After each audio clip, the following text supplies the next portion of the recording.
A new school year begins, and Mochizuki steps into high school with a mix of nerves and curiosity. He scans the class list and finds his name under Class 2. He seems unfazed when he sees his friend is also in the same class. While exploring the campus together, a sudden buzz from a nearby crowd draws their attention. As they approach, a striking girl stands at the center of it all, effortlessly turning heads. Her presence is so captivating that Mochizuki's friend can't help but shout in awe. As she draws near, she calls out Mochizuki's name, much to his surprise. Her name is Kowaru, and she is Mochizuki's childhood friend.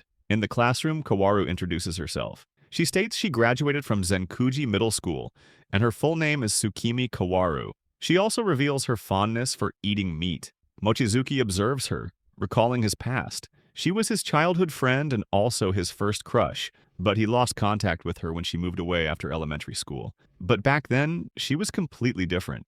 Perhaps he didn't notice, but he doesn't remember her being this beautiful. During the break, Mochizuki goes to the school roof. He is still not sure how he feels being reunited with her. Although he's happy to see her, so much about her has changed.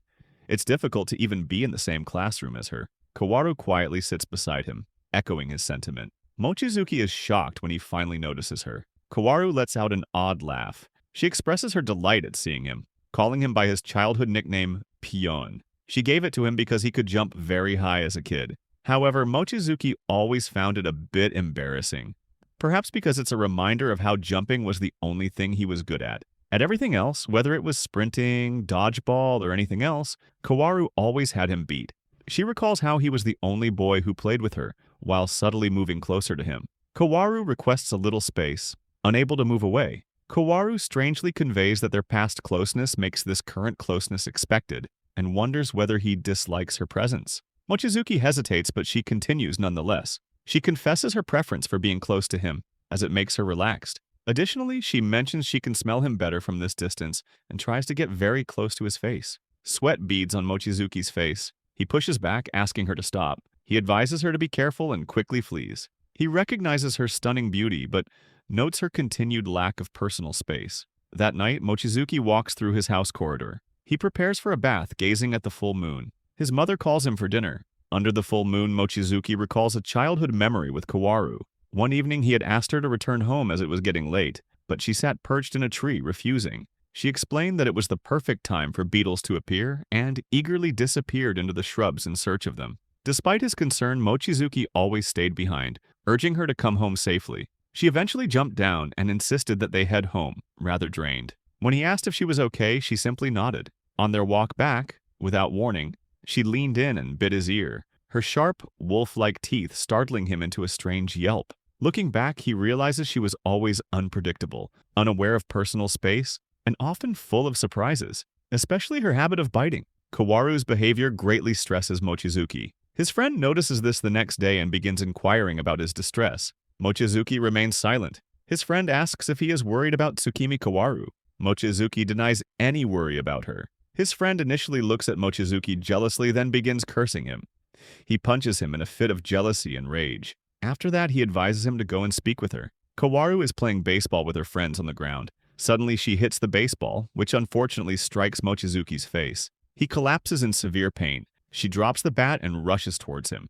Mochizuki's friend shrieks that she hit him in the face. Mochizuki tries to ease her by saying that it's not her fault, but his nose begins to bleed. Mochizuki presses on his nose to stop the bleeding while Kowaru insists on taking him to the nurse's office. Inside the school, Mochizuki assures her he is fine, but Kowaru warns of possible anemia from the nosebleed. Mochizuki affirms he can walk to the nurse's office himself. She responds that his nose is bleeding excessively and she cannot leave him alone. Suddenly, Mochizuki slips and falls. Kowaru quickly tries to place a cloth on his nose, but blood drips down on her hand.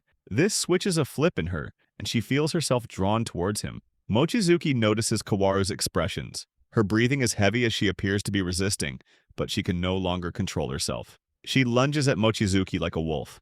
He tries to make sense of the situation by pushing herself back, but she reacts strangely. Wolf ears emerge on her head, and her teeth appear like canines. She transforms into a wolf. Mochizuki is stunned. She moves forward, bites his neck, and sucks his blood. After a moment, Mochizuki falls back. Kowaru finally comes back to her senses and apologizes, but Mochizuki is completely bewildered. She then attempts to run away, but Mochizuki quickly jumps and grabs her arm, worried she can't leave looking like that. She struggles to escape but cannot. She weeps bitterly over her behavior. She apologizes for her lack of control. Mochizuki asks what she could not control and tells her to look into his eyes. She explains that he looked so appetizing. One day, a troubling shift had occurred in Kowaru's perception of Mochizuki. She had begun to see him as food. She regained her senses only after biting him, acknowledging the wrongness of her actions, yet she struggled to control this impulse. Even though she tried to fix this habit, the sudden sight of his gushing blood caused her to lose control completely. Mochizuki speculates that her return to normal is a direct result of the bite. Kowaru feels deeply distressed. Mochizuki questions her ability to stand and suggests they proceed to the nurse's office, gently holding her arm. As they sit on the stairs, another girl observes them, murmuring about the failure of the plan. She remarks that despite all her efforts, a small nosebleed was enough to trigger Kowaru. She then labels Kowaru an oddball. Mochizuki looks at the girl with confusion. The girl introduces herself to Pion Mochizuki, expressing her pleasure in meeting him. Mochizuki, surprised, wonders how she knows his nickname, believing only Kowaru should be aware of it.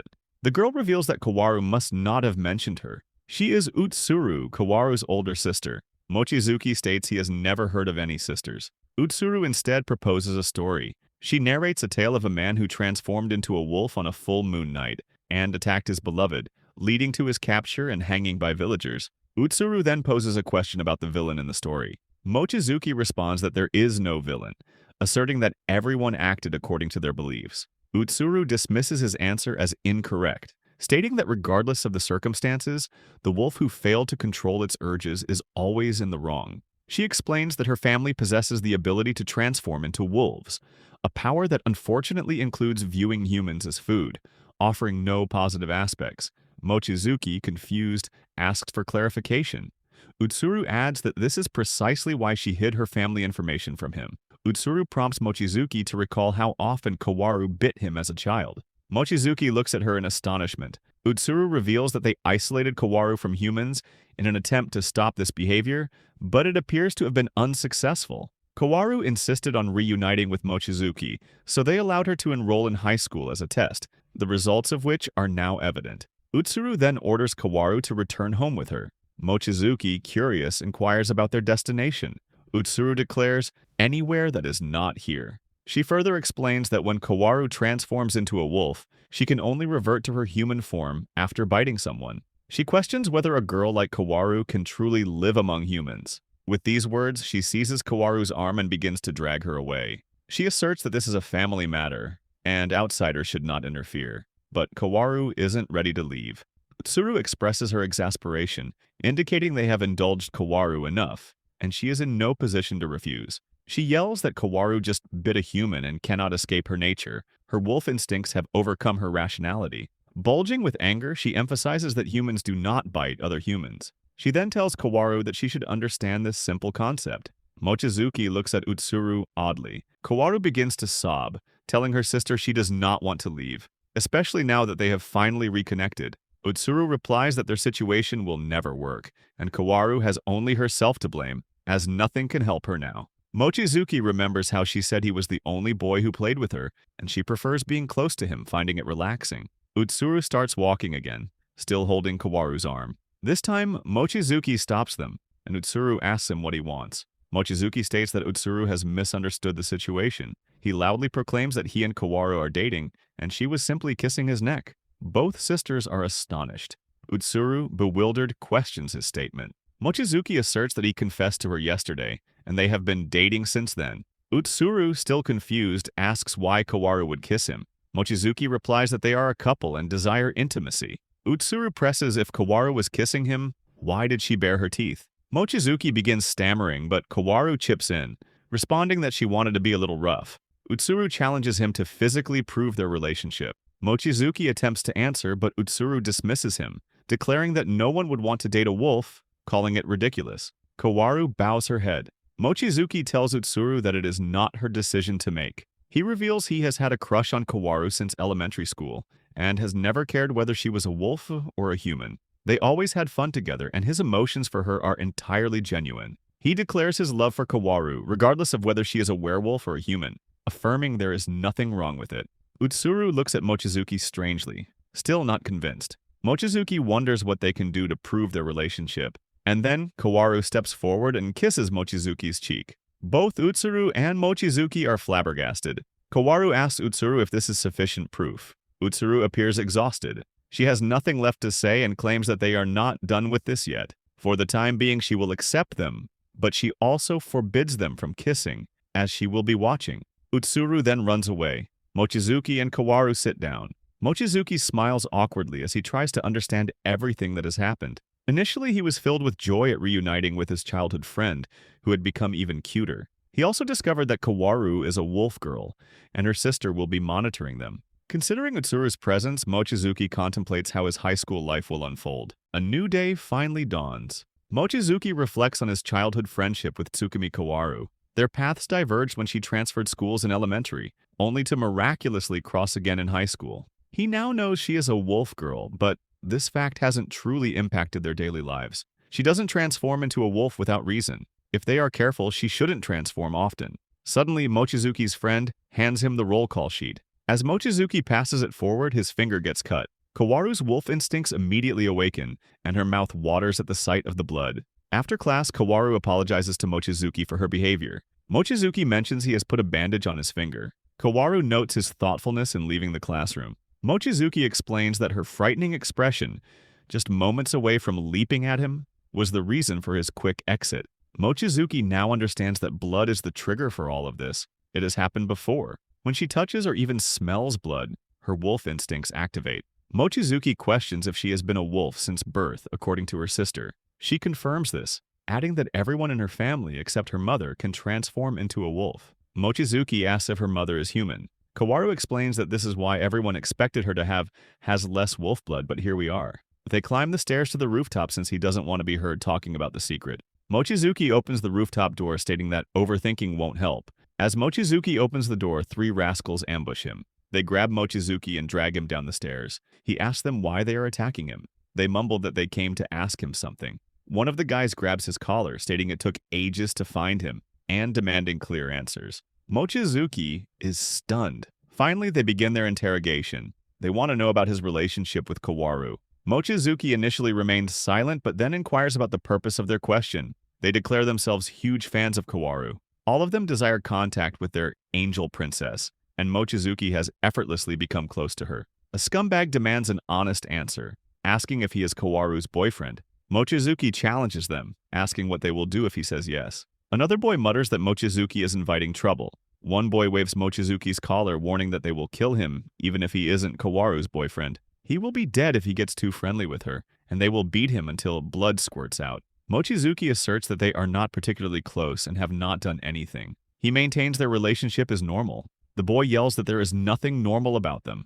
Mochizuki explains they are just childhood friends who met in elementary school. Meanwhile, Kowaru arrives. She inquires about Mochizuki's well-being, having witnessed his abduction. She scolds them for their actions. The boys are amazed by her beauty. Mochizuki is suddenly reminded about her past behavior. She lunges at them, but Mochizuki restrains her. He brings his head close to hers, assuring her he is perfectly fine and that this is just a little joke among them. She questions his actions with her. Mochizuki politely tells her that her wolf ears were about to appear. He places a hand on Kowaru's head and leads her aside. The boys behind them whisper that Mochizuki is so close to her, he is practically her boyfriend. One of them complains that Mochizuki yelled at him, implying he cannot marry her. Mochizuki takes her to the stairs where they can have privacy. He tells Kowaru that her ears were out and he clearly saw them. He wonders why that is the case as he is not bleeding. But upon closer inspection, the bandage on his finger is gone, causing Kowaru's ears to bowing back. They both sit on the stairs. Mochizuki finds the situation surprisingly difficult. Kowaru explains that she just needed to avoid looking at blood, but still failed. Mochizuki remarks that she was truly terrifying back there, reminding him of their past. She always intervened when he was bullied, even taking down guys taller than her. She looked so cool then. Mochizuki laughingly notes that she made the same face just now, but he is fine now and no longer weak. Mochizuki considers that it seems natural for her to worry. Kowaru always did rescue him after all. Although her outward appearance has changed, she is still the same person from before. Kowaru has always been strong, always ready to seek revenge, always promising to protect him. She even poses the same way, but with more femininity. This makes Mochizuki believe that both her actions and thoughts have changed. He feels it's all over for him. She is so too adorable and cute for him to hang out with. Mochizuki urges her not to push herself and states he will try his best. After 10 minutes, Mochizuki's ears still do not disappear. They are both worried. Mochizuki mentions he thought they would go away with time, but it's not that simple. After a pause, Mochizuki recalls her previous statement about turning back if she bit him.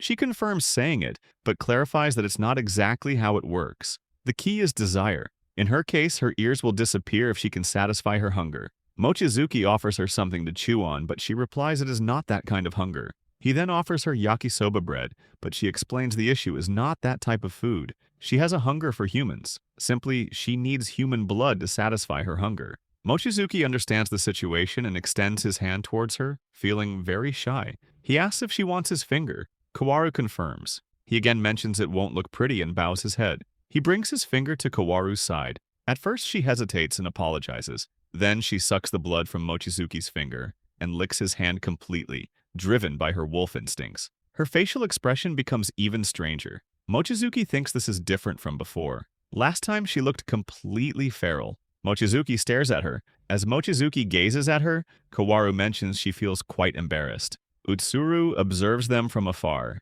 She is instantly suspicious. Finally, Mochizuki notices that her ears are gone. Just then, Utsuru expresses her astonishment loudly, questioning their actions in the middle of the school. Both Mochizuki and Kowaru are startled and fall back against each other. Utsuru, misunderstanding the situation, confronts Mochizuki about what they are doing. He denies any wrongdoing, but Utsuru dismisses his response as a lie, insisting their position suggests otherwise. Mochizuki loudly protests, declaring that it is not what it appears to be. Just then, the boys who previously attacked Mochizuki walk by. One of them mentions hearing Kowaru's voice. Mochizuki worries that if his ruffian classmates see them, he will endure a severe beating, leading to blood and potentially triggering Kowaru's transformation. He comes with a solution. If he were to get beaten by Utsuru, all of this would be ended since the bullies would not want to deal with an already beaten person. Mochizuki shouts for Utsuru to punch him in the stomach. She questions his strange request. He pleads with Utsuru to hit him. Utsuru, however, is unwilling to strike him, having only intended to warn him against aggressive behavior. Mochizuki then portrays himself as a terrible person, claiming he forced Kowaru into doing inappropriate things, specifically making her put his finger in her mouth. He adds that getting her to follow his orders was exhilarating. This admission ignites Utsuru's anger, and she delivers a forceful punch to his belly, causing him to fly. She calls Mochizuki shameless, immoral, and disgusting. Meanwhile, the ruffians arrive. They become intimidated upon seeing Utsuru. Utsuru warns Mochizuki that if he ever makes her little sister do anything strange again, a punch will be the least of his worries. The boys observe Mochizuki's pitiful state. They wonder in awe if she is Kowaru's older sister who managed to knock Mochizuki out cold. They decide there is no need for their intervention and quickly flee. Mochizuki, lying on the ground, smiles and notes that his plan worked. Utsuru also leaves them. Kowaru cradles Mochizuki's head in her lap and asks why he lied to Utsuru. Despite the beating, Mochizuki feels a sense of relaxation. She questions if his actions were to protect her. Mochizuki admits it was more to protect himself. She expresses her sadness in seeing him hurt. He feels dismayed and apologizes to her. Kowaru mentions that lunch break is almost over and they should return. As they walk back, she again asks the purpose of his lie. Mochizuki explains that he is surprisingly popular among the guys in his class in a unique way. Kowaru inquires about this special popularity and asks if he is being harassed in the classroom. He denies it. As he looks at her, he suddenly sees a wolf tail flickering behind her. He shrieks in sudden alarm. Mochizuki questions if she has not fully returned to normal. He touches the tail and squeezes it. Kowaru tells him not to hold it, as it tickles when he grabs it. Both are very shocked, trying to find a way to fix this. With the lunch break nearly over, Mochizuki notices there is no more blood on his finger. Running out of time, Mochizuki takes off his shirt from collar and urges Kowaru to bite him, acknowledging that there is no turning back. Kowaru quickly pounces on him. Their class teacher announces a physical examination for the day, with boys and girls being examined separately. Girls are to report to the gym after lunch. Mochizuki appears somewhat troubled, though he tries to convince himself that nothing bad will happen. Kowaru, however, is very excited and feels great. She attempts to get Mochizuki's attention, but he avoids looking at her. Mochizuki's friend questions why they cannot have lunch in their classroom. Mochizuki speculates it's because the girls are using it to change. His friend thinks of this as a golden opportunity, but Mochizuki just calls him a creep. He also shares Mochizuki's desire to look at Kowaru. Mochizuki feels embarrassed and tries to deny such allegations. At the basketball court, the conversation continues. The friend inquires if he is interested in Kowaru's measurements. He mentions that some people are willing to pay good money for that information. His friend bounces the ball while trying to persuade Mochisuki. Mochisuki rejects the idea, considering it disgusting. His friend attempts a shot at the net and asks Mochisuki if he doesn't want some money.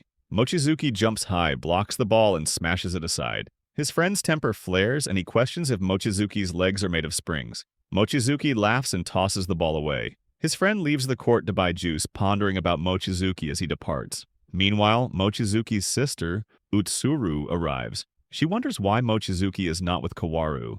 Mochizuki is startled by her presence and falls down in fear, recalling how she had punched him in the belly. He reflects that, although it was an emergency, he still blurted out some terrible things. Utsuru looks at Mochizuki strangely. Mochizuki apologizes for his behavior last time, expressing regret for acting out of line. Utsuru dismisses his apology. She then inquires about Kowaru. Mochizuki explains that Kowaru has a physical exam today, which is why he is alone. Utsuru picks up the basketball and suggests a one-on-one game. She quickly dodges him and takes the ball. Mochizuki observes Utsuru's speed. She jumps high and swiftly moves past Mochizuki. Mochizuki is surprised by her quickness. He tries to block her but fails and slips, sustaining a mild scratch. Utsuru points out that his scratches are bleeding. Mochizuki assures her it will stop soon. Utsuru states this is her first time playing basketball, a fact Mochizuki finds hard to believe. She is not part of any sports club either. She mentions her ease of movement is due to being a wolf. Mochizuki is surprised by the significant difference between humans and wolves. She then questions whether someone like him can protect Kowaru. Meanwhile, Kowaru undergoes her physical examination in the nurse's room. Her friend Nigo suddenly surprises her, asking about her height during the examination. Nigo also mentions hearing about Kowaru and Mochizuki. Kowaru, surprised, asks where she heard this. Nigo reveals she heard it from Utsuru, who also referred to them as a couple. Kowaru is visibly shaken. She asks Nigo how she knows Utsuru. Back on the basketball court, Utsuru is leading Mochizuki with a score of 12 points. Mochizuki is covered in sweat and breathing heavily, while Utsuru remains fit to continue playing. She is very strong. Mochizuki stands up for a final attempt. He quickly tries to grab the ball, but Utsuru's stamina, speed, and instincts are surprising. She taunts Mochizuki about his lack of all three compared to her. She also warns that if they continue dating, they will both end up getting hurt, and Kowaru will also suffer. She takes the ball away and pauses for a moment. She tells Mochizuki that she used to be in the same position, having no trouble making friends or dating, but that it is very difficult to comprehend the effect their inherited ability has on those around them. Dribbling the ball, she suggests that if they will ultimately be hurt, they might as well stay away from others. While she is still in the air, Mochizuki leaps over her, demonstrating his true strength. In no time, he grabs the ball and puts it in the net. Utsuru is surprised by Mochizuki's speed. He acknowledges Utsuru's point about separation preventing his hurt. However, he emphasizes that he considers what Kowaru truly desires. Therefore, even if it is selfish, he will remain by her side. Mochizuki is drenched in sweat with streams flowing down his face. Utsuru yells at him, telling him not to act as if he knows everything. Covering her eyes, Utsuru states that he was just lucky last time. Mochizuki notes that he can see her ears. She attributes this to being caught off guard by his attitude, something she has never experienced before. Mochizuki apologizes to Utsuru for his selfish actions. Utsuru explains that Kowaru is exceptionally unique, even among other wolves. Normally, being near blood wouldn't trigger her transformation, and Kowaru struggles with this condition far more than Utsuru herself does. Suddenly, Utsuru remembers Kowaru's physical exam today. Meanwhile, in the examination area, Nigo informs Kowaru about the next item on the list, blood sampling. Mochizuki realizes that Utsuru was just stalling him, so he immediately rushes toward the nurse's office. His friend suddenly enters the basketball court, but Mochizuki, in his haste, pushes him aside and continues toward Kowaru. His friend warns him to be careful, but Mochizuki pays no attention. Utsuru states from behind that if Kowaru comes near blood, she will transform into a wolf. The commotion this would cause is the least of his worries. The real concern is the potential for injuries. In the examination center, Kowaru stands with her checkup list, talking to Nigo. Kowaru's first transformation into a wolf occurred when she was 11 years old. Upon returning from school, Utsuru noticed wolf ears on Kowaru's head. Kowaru also mentioned feeling strange, behaving oddly, salivating excessively, and experiencing intense hunger. According to her, as soon as she touched Mochizuki's blood, she was afflicted with an insatiable craving. They had Kowaru move away to prevent contact with human blood. She trained daily to control her ability, yet she transformed as soon as she saw his blood again. Despite this, she remained incredibly stubborn and refused to give up. Utsuru sits, worried about Kowaru. If Kowaru causes an incident now, she will have no choice but to leave. Mochisuki hurries inside the building, asking a couple of girls about Class 2. One of them informs him that Class 2 is currently undergoing blood sampling. Mochisuki quickly goes to the gym. As he reaches for the gym door, Nigo jumps on him from behind, holding him back. She tells him that the girls are in the middle of their exams. Mochisuki urges her to move aside because he is in a hurry. He pushes her to the side and tries to escape, but Nigo grabs his arm, insisting he not go there. She locks Mochizuki's legs with her arm. Mochizuki yells that he needs to go because Kowaru is in danger. Nigo reveals that she now understands the reason for his rush toward the gym. Mochizuki pleads with her to release him, but she refuses. Nigo informs Mochizuki that Utsuru specifically asked her to keep him at bay. Mochizuki finds this hard to believe, surmising that Nigo is working together with Utsuru. Inside, Kowaru stands in line. The nurse informs her that it is almost her turn. Kowaru seems confused. The nurse pulls the curtain aside and asks Kowaru to come inside to quickly finish. Kowaru is full of fear. The nurse reassures Kowaru that there is no need to be afraid. It's just blood. On the other side, Mochizuki struggles fiercely to escape Nigo's grip, grinding his teeth in anger. Nigo presses his head to the floor even though it scrapes against the ground. She asks Mochizuki if he is willing to squeeze his own neck and suffocate himself. Finally, Mochizuki frees himself with a last, forceful jerk. Nigo falls backward, and Mochizuki slides away. She blocks his path, but he is seething with anger. Suddenly, Mochizuki transforms with very large ears. He rushes towards Nigo with fury in his eyes. She barely dodges his attack but is still unable to follow his quick movements. Just when she thinks she cannot dodge, Mochizuki falls before landing a hit. Kowaru comes out of the gym. She is astonished to see Mochizuki lying before the gym door. Nigo wonders why Kowaru is not changing into a wolf, considering she was having her blood drawn and was supposed to transform if she saw blood. Kowaru helps Mochizuki sit up. After that, Nigo goes outside the building and tells Utsuru the entire story. She informs her that Kowaru did not transform into a wolf. The air was filled with the scent of blood, but Kowaru never transformed, even after her own blood was drawn. Utsuru inquires about Mochizuki. Nigo responds that he transformed for a brief moment, appearing like a rabbit. Utsuru is amazed that Kowaru did not transform into a wolf, but Mochizuki did. This greatly puzzles her, and she tries to find the reason. She begins calling, and the man on the other end claims he is busy and she should call later.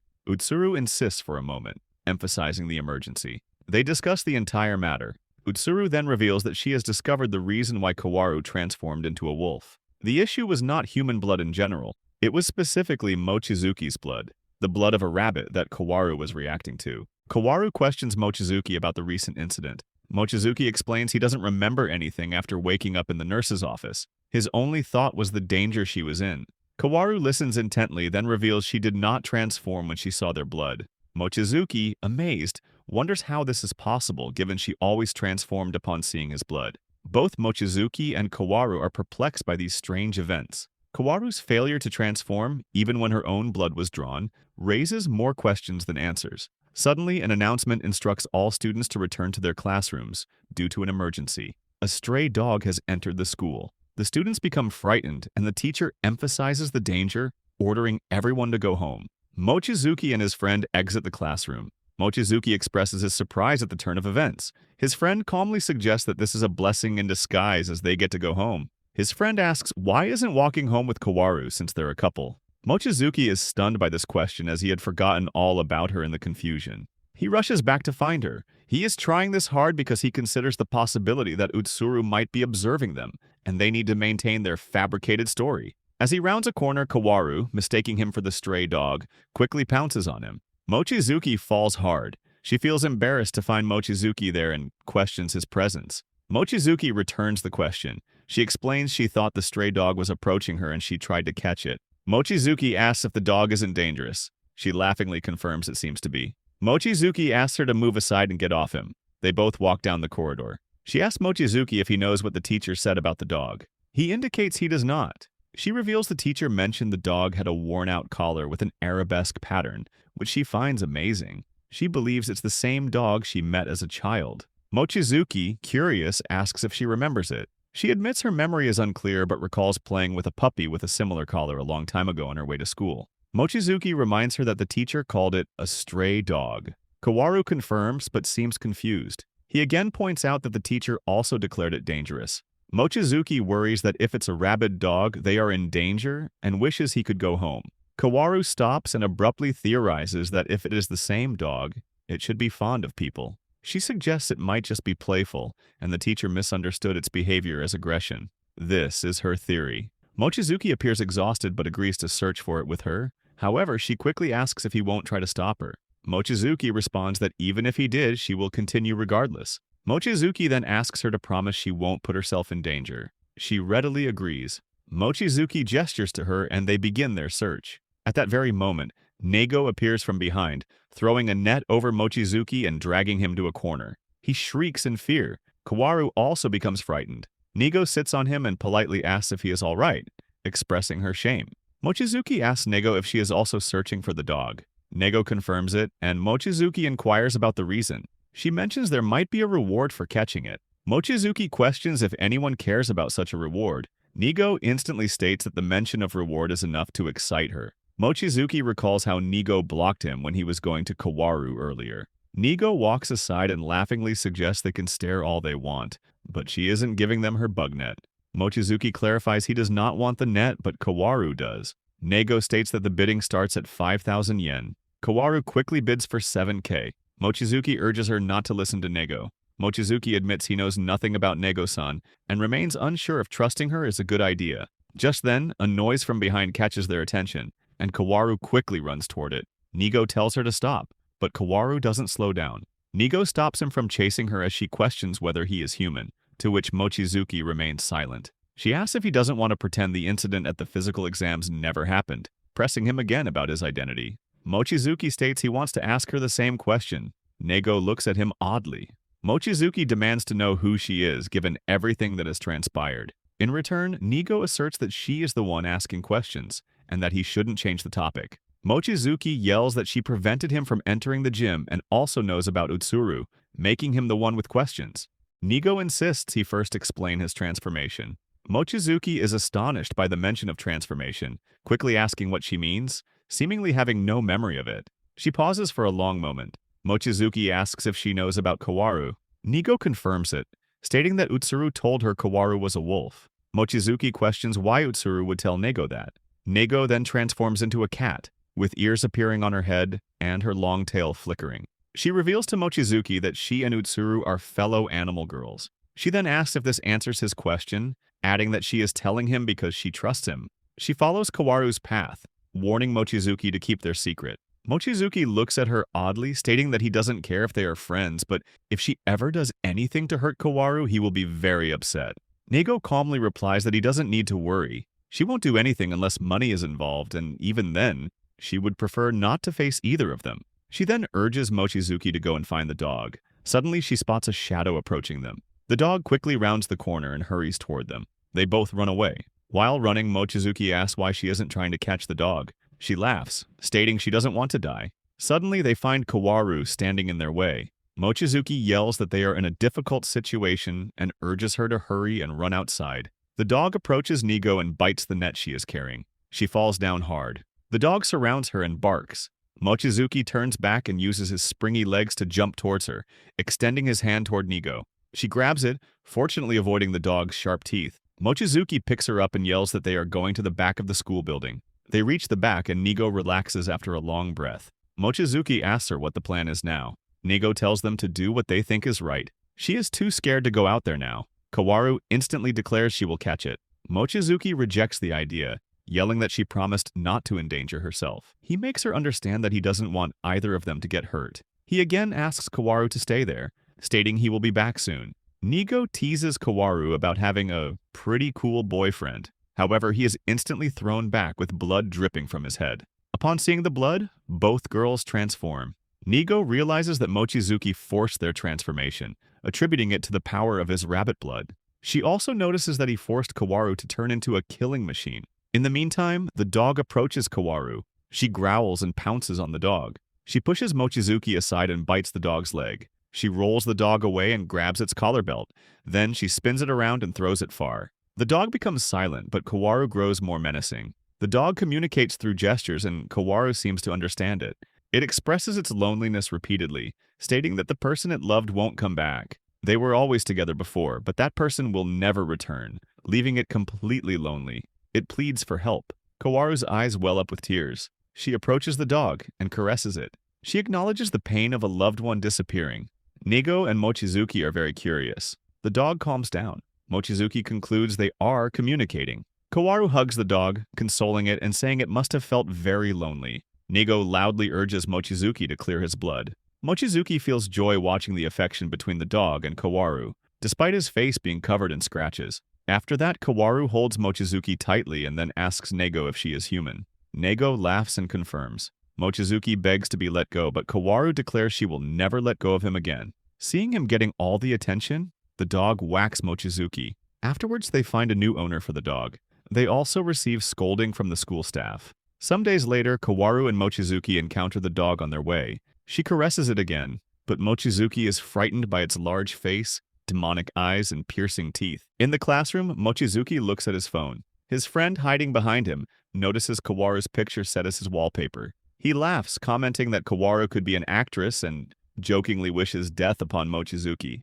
Mochizuki clarifies that she is his girlfriend. His friend remarks on Mochizuki's carefree attitude, wondering if someone else might try to pursue Kowaru. Another boy, Aneda, from their school approaches Kowaru and asks her to be his girlfriend. She rejects him. Aneda feels ashamed, laughingly acknowledging his rejection despite being handsome and strong. Aneda asks Kowaru for her reason. She tells him she already likes someone else. In the school store, other students are surprised to hear of Aneda's rejection from Kowaru. Aneda asks them to leave him alone. His classmates tease him, inquiring if it was his first confession. All the surrounding students taunt and laugh at him. Aneda asks the store clerk for bread. Mochizuki's friend informs him that Aneda, a handsome and strong participant in the National Judo Inter-High Championship, proposed to Kowaru. He further suggests that Mochizuki and Aneda exist in different leagues, and if he were in Kowaru's position, he would have chosen Aneda.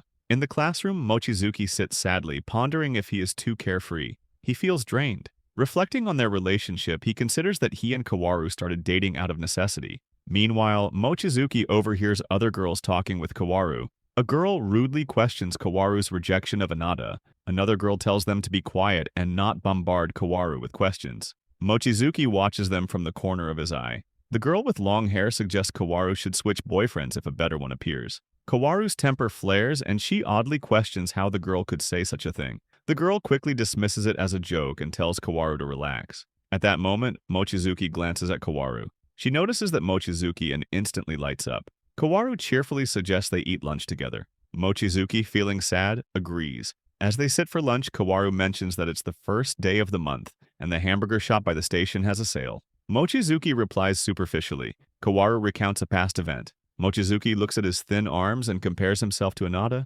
considering Aneda's participation in a national tournament and his presumed strength. He also remembers when his classmates and even girls made fun of him due to his perceived weakness. He thinks that if he were in Kowaru's shoes, he would have chosen Aneda. Mochizuki continuously stares at his hand. Kowaru senses something abnormal and quickly checks his temperature. Mochizuki apologizes for being lost in thought. Kowaru asks if he is all right. Mochizuki hesitates but eventually tells Kowaru that she should be with someone else if she truly likes them. Kowaru becomes momentarily disoriented. The other girls also react with a sudden jolt. Mochizuki bows his head, stating that they only began dating out of necessity, and neither of them truly confess their feelings. He suggests she should be with a guy she genuinely likes, not someone like him. All his words break Kowaru's heart. She sits silently looking at him, her eyes watering, and she begins to weep. She stands from her chair and runs outside. Mochizuki chases her, but then abruptly stops. Kowaru's friends confront Mochizuki about his behavior, giving him negative feedback for his rudeness. They ask Mochizuki if he loves Kowaru. Mochizuki reacts in shock when he hears those words, confirming them. The girls tell him that a person who loves someone doesn't make them cry. Both girls hit Mochizuki forcefully. They then tell him to go after Kowaru. Afterward, both girls return to the classroom. The girl with brown hair tells her friend that Mochizuki is incredibly annoying. They are childhood friends and are always together. Kowaru doesn't even care about other guys, and she wonders how Mochizuki can lack confidence. Mochizuki searches for Kowaru, not knowing where she ran. but he feels compelled to apologize to her. He feels dismayed that he made the girl he likes cry. He suddenly looks out the corridor window and finds Kowaru sitting sadly by a wall. As he calls out to her, she runs away again. Mochizuki runs after her but falls badly. Quickly, Kowaru comes back to help him, and once he is better, she runs away again. However, he continues to pursue her, apologizing for his behavior and pleading with her to wait and listen. She quickly hides in the ladies' washroom. Mochizuki is exhausted. He considers that there's no way he can enter the ladies' washroom, and waiting outside the entrance would be creepy. He decides to wait in the boys' restroom. The three rascals are already hiding there. Mochizuki asks them their purpose for being there. They respond that they are checking how often Kowaru uses the restroom. Mochizuki pushes them outside and tells them to leave, threatening them with arrest. After some insistence, they leave the restroom. Mochizuki tells them not to come back. As they turn the corner, one of them suddenly bumps into a girl, scattering her papers on the floor. They don't stop and flee. Mochizuki goes to pick up the papers for her. Their eyes meet. It is Utsuru. Both gaze at each other oddly. Mochizuki apologizes for his presence. Utsuru is collecting papers related to the student council survey. Mochizuki looks at the paper and abruptly asks if she is in the student council. She confirms it, but instead asks why he is here alone. She asks if they had a fight. When he doesn't reply, she gets her answer. She realizes there was no need for her to intervene as they were bound to fall out anyway. He recalls that on the physical examination day, if Kowaru had gotten near the blood and transformed into a wolf, many people could have been injured. Utsuru doesn't take his comments seriously and continues moving straight. Mochizuki yells at her, asking why she acted so carelessly and went so far. She replies that they are wolves, and one day both he and Kowaru will regret their decision. Mochizuki loudly declares that they will make their relationship work, and he specifically won't let it come to regret. Finally, the class bell rings and the teacher concludes her lesson, advising all students to go home carefully. Mochizuki angrily closes his book. Students begin making plans and preparing for their shifts. Mochizuki looks at Kowaru. He waves his hand, asking her to wait. He takes her hand and asks her to walk home together. She doesn't run away and quietly accepts. First, he apologizes for all the insensitive things he said. Kowaru also apologizes for running away. Mochizuki lowers his eyes and politely tells her he thought she should be dating someone else, someone stronger and more reliable. Kowaru stops him and shouts that she was happy when they started going out. She also apologizes, stating she thought he too felt the same way. Now she understands it was only her who felt this way. She begins to cry. She realizes it was her fault all along for believing such a foolish thing. Mochizuki is frightened, realizing he made Kowaru cry again. He believes that nothing is more important than telling her the truth. He moves forward and hugs her tightly, telling her she wasn't wrong and that he also felt happy when they were dating. He should have told her earlier. Kowaru listens to his words lovingly. Mochizuki wants to explain that he is not doing this out of necessity, but it is a genuine confession of his true feelings. Just as he is about to tell her more, a car suddenly stops near them. Utsuru loudly tells both of them to get in the car. Mochizuki asks for the reason, startled that he is also being called. Utsuru states it's their father's order. Mochizuki and Kowaru shriek in fear, shocked to hear about their father. At Kowaru's house, a maid informs Utsuru's father that Kowaru is coming home soon. Her father, a robed, mysterious, and arrogant man, replies that he will be down in a moment. He wonders whether the rabbit will be here too, as he cannot wait to get rid of him. In the car, Mochizuki speculates on the reason for his summons to Kowaru's house, considering it might be due to his affection for her daughter. Kowaru cautions Mochizuki that her father is not entirely typical, and advises him to be careful. The car stops before the grand gate of Kowaru's substantial house, where numerous housekeepers welcome Kowaru home. Mochizuki muses on the long and respectable history of Kowaru's family, though he admits his limited knowledge of it. Utsuru points out that her father's quarters are on the upper floor. At the door to the room, she offers a wish for his unscathed departure. Mochizuki wonders if he will return home in one piece or if he might be served for dinner. Kowaru offers Mochizuki a reassuring smile, encouraging him to relax, assuring him that everything will be fine. They enter the room where her father sits on the floor, covered by a long coat. Mochizuki assumes that as an adult, they will reach an understanding. Kowaru calls out to her father from behind. Her father looks oddly at the duo and orders for them to sit. As Mochizuki observes the demonic expression on his face, he becomes frightened, sweat beading on his skin. Her father addresses Mochizuki by his name, Mochizuki, stating that Utsuru has informed him of everything, including their dating and relationship. Mochizuki senses an intimidating aura from Kowaru's father. He questions Mochizuki on his understanding of how dangerous the situation is, and Mochizuki confirms his comprehension. He then probes further, asking if they have held hands and if they have kissed. Kowaru urges her father to calm down, but he scolds her. He yells that he is just doing this to get a better read of the situation. Her father coughs and calms down, apologizing for getting a little too excited. Mochizuki looks at him strangely, noting that her father is not as he had imagined. Later, father reveals another reason for calling Mochizuki to their home. He abruptly seizes Mochizuki by the throat, lifting him into the air. Mochizuki's breathing is choked, and he yells in pain. Her father explains that the trigger for his transformation is when he is unable to breathe. Kowaru pleads with her father to release Mochizuki, fearing he will die. Her father pushes Kowaru, causing her to fly towards the wall. Before she slams, Mochizuki transforms into a rabbit and also catches Kowaru. Mochizuki coughs violently, gasping for air. Her father grinds his teeth. Her father states he realized Mochizuki was unaware of his own nature, necessitating a more forceful approach. Mochizuki looks into a mirror, also surprised to discover his rabbit form. Upon seeing the rabbit, Kowaru also transforms into a wolf because Mochizuki's neck is bleeding. Father tells Mochizuki that his blood is special. She appears to be resisting, but individuals like them transform against their will. Her father explains that Kowaru is still inexperienced, and when Mochizuki's blood appears, she completely loses control. Kowaru moves forward in a trance. Mochizuki tries to restrain her. Her father tells Mochizuki that they must break up. Mochizuki yells that this cannot happen, despite the revelation of his being a rabbit or whatever. He growls with anger. Mochizuki feels an inexplicable surge of rage since he is being overloaded right now. Her father removes his coat and explains that if they are forced to transform repeatedly against their will, they will lose the ability to turn back. Mochizuki reacts with wonder.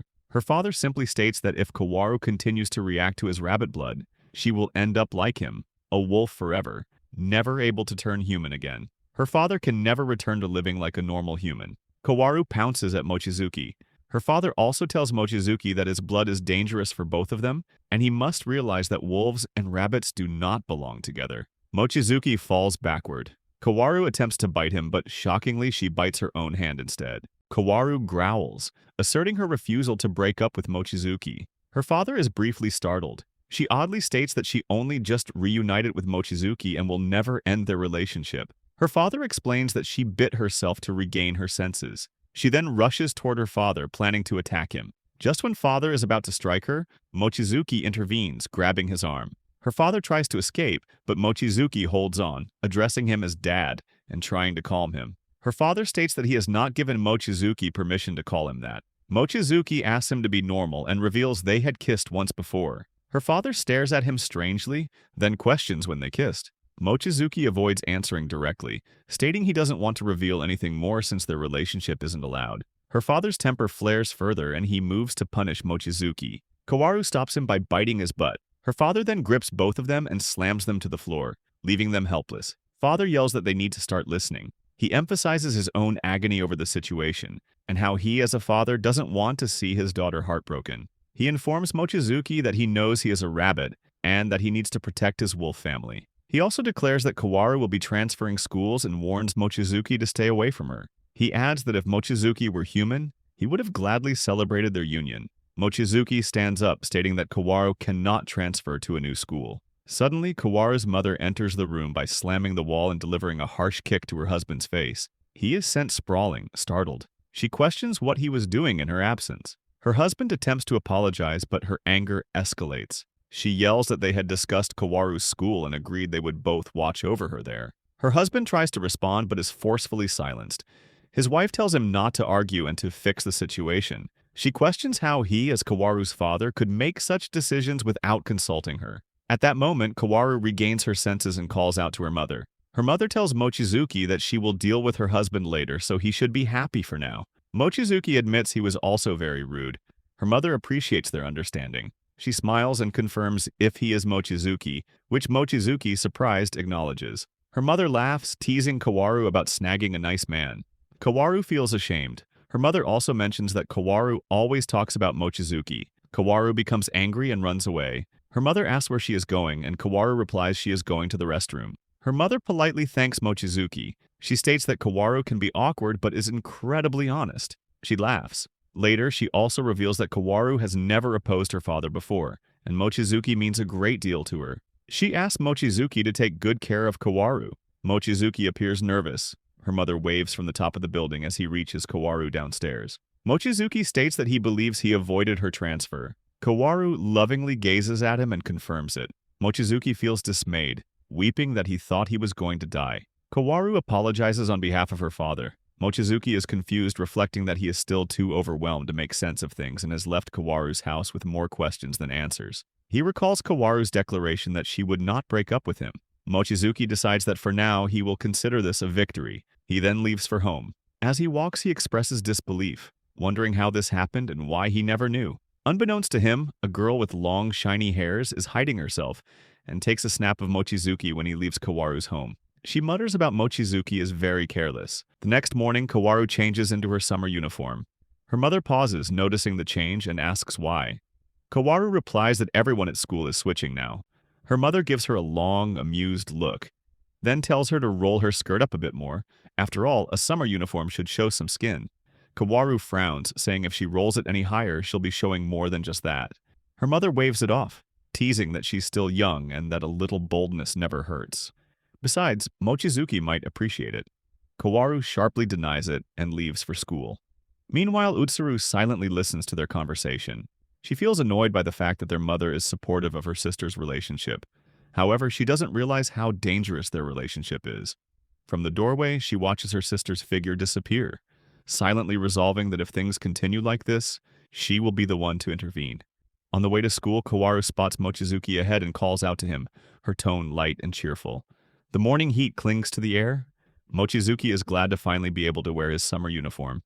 Kowaru flips her hair back, and a faint trace of her scent drifts toward him. He stiffens, turning away quickly. Kowaru tilts her head, asking if something's wrong. He avoids the question, muttering instead that her uniform suits her well. Delighted, she asks which part looks best. Mochizuki glances down, replying that her skirt is gorgeous. As they reach school, they are met with a large crowd of students staring at them. The atmosphere feels tense. On a nearby board hangs a poster with Mochizuki's name in bold letters, along with photos of him and Kowaru. Whispers spread like wildfire. Students point, snicker, and mutter about what happened at Kowaru's house. Some claim that they spend the night together. Shock hits her like a slap. She protests that it's all false, that Mochizuki only came to see her father. Mochizuki quickly quiets her down. He wonders about the photos. They were very careful, so who could have taken them? It will be even worse if they have a photo of her transformation. More whispers fly around talking about their secret relation. From within the crowd, Kowaru catches a girl's voice. Holding up her phone, she brags that she uploaded the article and that no one will ever trace it to her.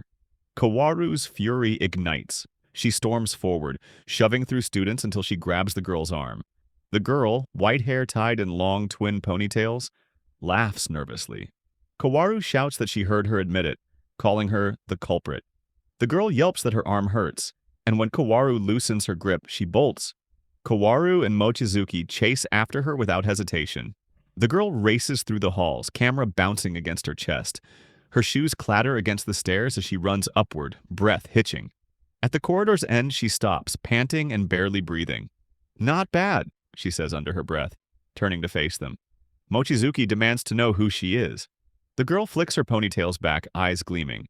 She introduces herself as Mitsumata Kuroko, heir to Mitsumata News, Japan's largest news agency. The revelation stuns them both. She admits she's only a junior reporter but insists that the photos she took are her big break. Kowaru retorts that it makes no sense. They're not celebrities. Mitsumata only smiles, saying Kowaru is famous enough already. Every article featuring her has exploded in popularity. Her excitement soars as she calls Kowaru radiant, even messianic. Flustered, Kowaru blushes, practically becoming friends with her. When she asks her about the photos, the answer leaves her stunned. Mitsumata goes on, praising Kowaru's wolfish allure, saying her photos capture something almost divine. When Kowaru asks what she means, Mitsumata replies that they're shots of wolves. Kowaru stares uncomprehendingly until Mitsumata clarifies. She has photos of Kowaru's transformation, her ears and all. Irresistible, she calls them. Enough to set the school ablaze. Mochizuki's voice snaps, sharp and angry, ordering her not to publish. Kowaru lunges for the camera. Mitsumata blinks, surprised at the sudden change. Kowaru explains that if people find out about her true nature, she'll have to leave school. She grabs the camera, pushing Mitsumata back. Mitsumata stumbles, and the world slows as she topples out the window. Kowaru gasps, both rush to the edge. But then something crazy happens. Feathers fill the air. Mitsumata hovers just below, wings spread wide, laughing breathlessly. Kowaru freezes in disbelief. Mitsumata meets her gaze, grinning. Now that it's all in the open, she explains everything. Almost the entire Mitsumata family consists of Crow Tengu. Kowaru stammers, asking why she's white if she's supposed to be a crow. Mitsumata snickers, saying not all crows have to be black. She's pitch black on the inside, and that should count. Then she announces that her next big article will be about Kowaru. Kowaru leaps, grabbing Mitsumata's skirt. Mitsumata shrieks, flapping hard to stay afloat. Kowaru shouts for her not to publish the truth. The skirt tears off and she begins to fall, but Mochisuki catches her. They tumble to the ground, the impact echoing. Mochisuki groans, dazed, his elbow bleeding. Kowaru's eyes flick to the wound. The scent of blood strikes her like lightning. Her instincts surge, hunger roaring inside her. Her breath quickens, mouth watering. She clenches her fists, trembling as she recalls what her mother said. High above, Mitsumata lands on a rooftop, inspecting her torn skirt. She exhales in relief until Kowaru appears again, persistent as ever. Meanwhile, Mochisuki wakes up as well. Mitsumata gasps, asking if she's truly unstoppable. Kowaru replies coldly that if she stops moving, her hunger will devour her. Mochisuki, still on the ground, looks up just in time to see the two clash on the rooftop. Kowaru moves with impossible speed, trying to take the camera. Mitsumata gasps for air, slowly tiring out. Desperate, she decides to fly up to create distance between them. However, Kowaru's persistence is unyielding. She jumps off of the side of the building, and with one sharp motion, she tears the camera free. Both tumble from the roof, landing on top of each other. Kowaru gasps, telling her again not to publish the article. But she refuses. She explains that she desperately needs the scoop and begs not to be eaten. Kowaru leans forward, fangs bared. Mochisuki finally arrives, finding the two girls in a compromising situation. Later, Kowaru sips on his neck, while Mitsumata explains the entire situation. It was Utsuru who told her to spy on them. She told her that she would get better material this way. She explains that she's been writing about them for a while, which is why the rumors spread so easily. Her tone cracks. She just wanted a big scoop. When Mochisuki asks why, she explains that she once overheard people saying, "No one would ever follow a white crow." Her father had told her to prove them wrong, to show the world that the color of her feathers doesn't matter. That's what she's been chasing ever since. Listening quietly, Mochisuki picks up the camera and hands it to her. Mitsumata stares, shocked. "Why didn't you destroy it?" she asks. He answers that he caught it before it fell, because it's her livelihood. After a long pause, Mitsumata sighs, taken aback by this kind gesture. She agrees to delete the photos, but only if she can get the exclusive scoops of them together. Kowaru eagerly asks to see the photos first, curious about her transformed form. Mitsumata shows her the blurry images, saying they're nearly useless but still enough for gossip. The two joke about her photography skills. She snaps back, retorting that Kowaru runs too fast for the camera to focus. Mochisuki adds calmly that they're too poor to publish seriously. The next day, Mitsumata releases her new article, The Modern Cleopatra. Within hours, Kowaru's name spreads across the school. Students gossip, boys confront Mochisuki, shouting about how he let Kowaru climb on top of him. He insists it's all a misunderstanding, but that's not enough to soothe their anger. Kowaru, meanwhile, congratulates Mitsumata on her success. Watching them from afar, Utsuru reels from yet another failed attempt. She turns away, deciding that from now on, she'll stop depending on others and act on her own. Utsuru sets her next trick in motion. She tells Mochisuki and Kowaru that they should go on a date. Both give her a surprised look, but eventually she sends them off. The moment they're gone, her expression sinks. Alone in the student council room, she leans back in her chair, the air heavy with something she won't admit. Her friend enters, noticing Utsuru's distant stare. Utsuru sighs, muttering that it's a family matter. Her friend laughs softly, claiming everyone calls Kowaru a beauty. She tries to console her in her own way, telling her that she is just as beautiful despite her rotten personality. The remark earns an irritated glare. Utsuru snaps for her to shut up, but the friend continues, suggesting that perhaps she's doting too much on her younger sister even though she is 15. But Utsuru tells her that it's not about that. She believes her sister is in danger. However, her friend's short attention span means that she has already moved on, now looking at the latest makeup trend, much to Utsuru's annoyance.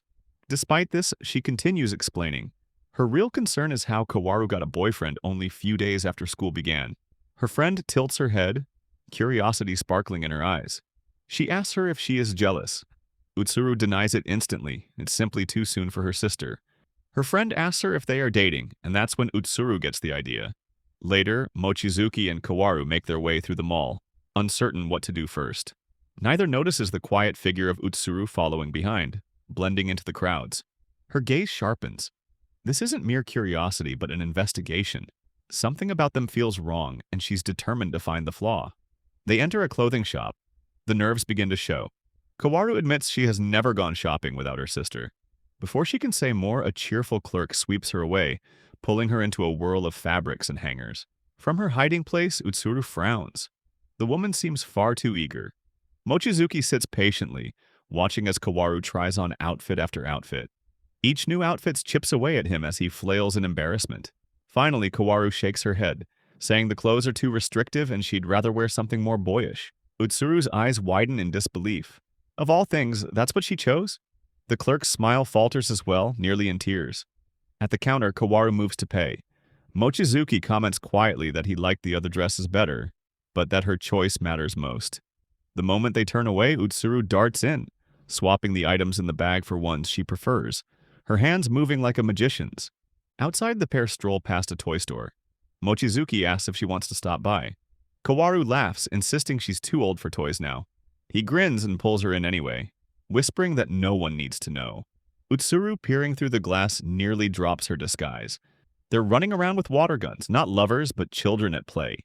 Yet even from afar, she can't miss their laughter, bright and careless. This brings back a memory of when she was just like that. Kowaru's tail doesn't twitch once, which means yet another failure for Utsuru. When they leave the mall, Kowaru beams, holding up the toy like a prize. She names it proudly, Match Thunder, and boasts that she can't wait to test its output power. Her laughter echoes, though she admits she's now completely broke. Mochizuki watches her for a moment, then pulls a small gift from his bag, a cat-eared hat with long covers for her ears. He says it wasn't expensive, just something he thought would suit her. Kowaru softens, slipping it on and asking how it looks. He tells her it's perfect. They head to the park. Children are already there, darting through the air with bright plastic guns. A small girl finds herself cornered by boys with superior firepower. Before Mochizuki can act, Kowaru vanishes from his side. She reappears between the children, shielding the girl with a grin. "Backup's here," she says, grabbing the match thunder and handing it over. The girl fires, a roaring jet of water destroys a tree branch, leaving them stunned and dripping. Kowaru winces.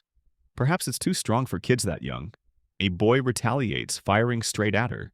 Kowaru smirks, declaring they won't land a hit. She leaps high, her movement a blur against the sunlight. Mochizuki, watching her, recalls the past, how she once helped him when everyone was teasing him for being slow. Sitting on a bench, he smiles faintly.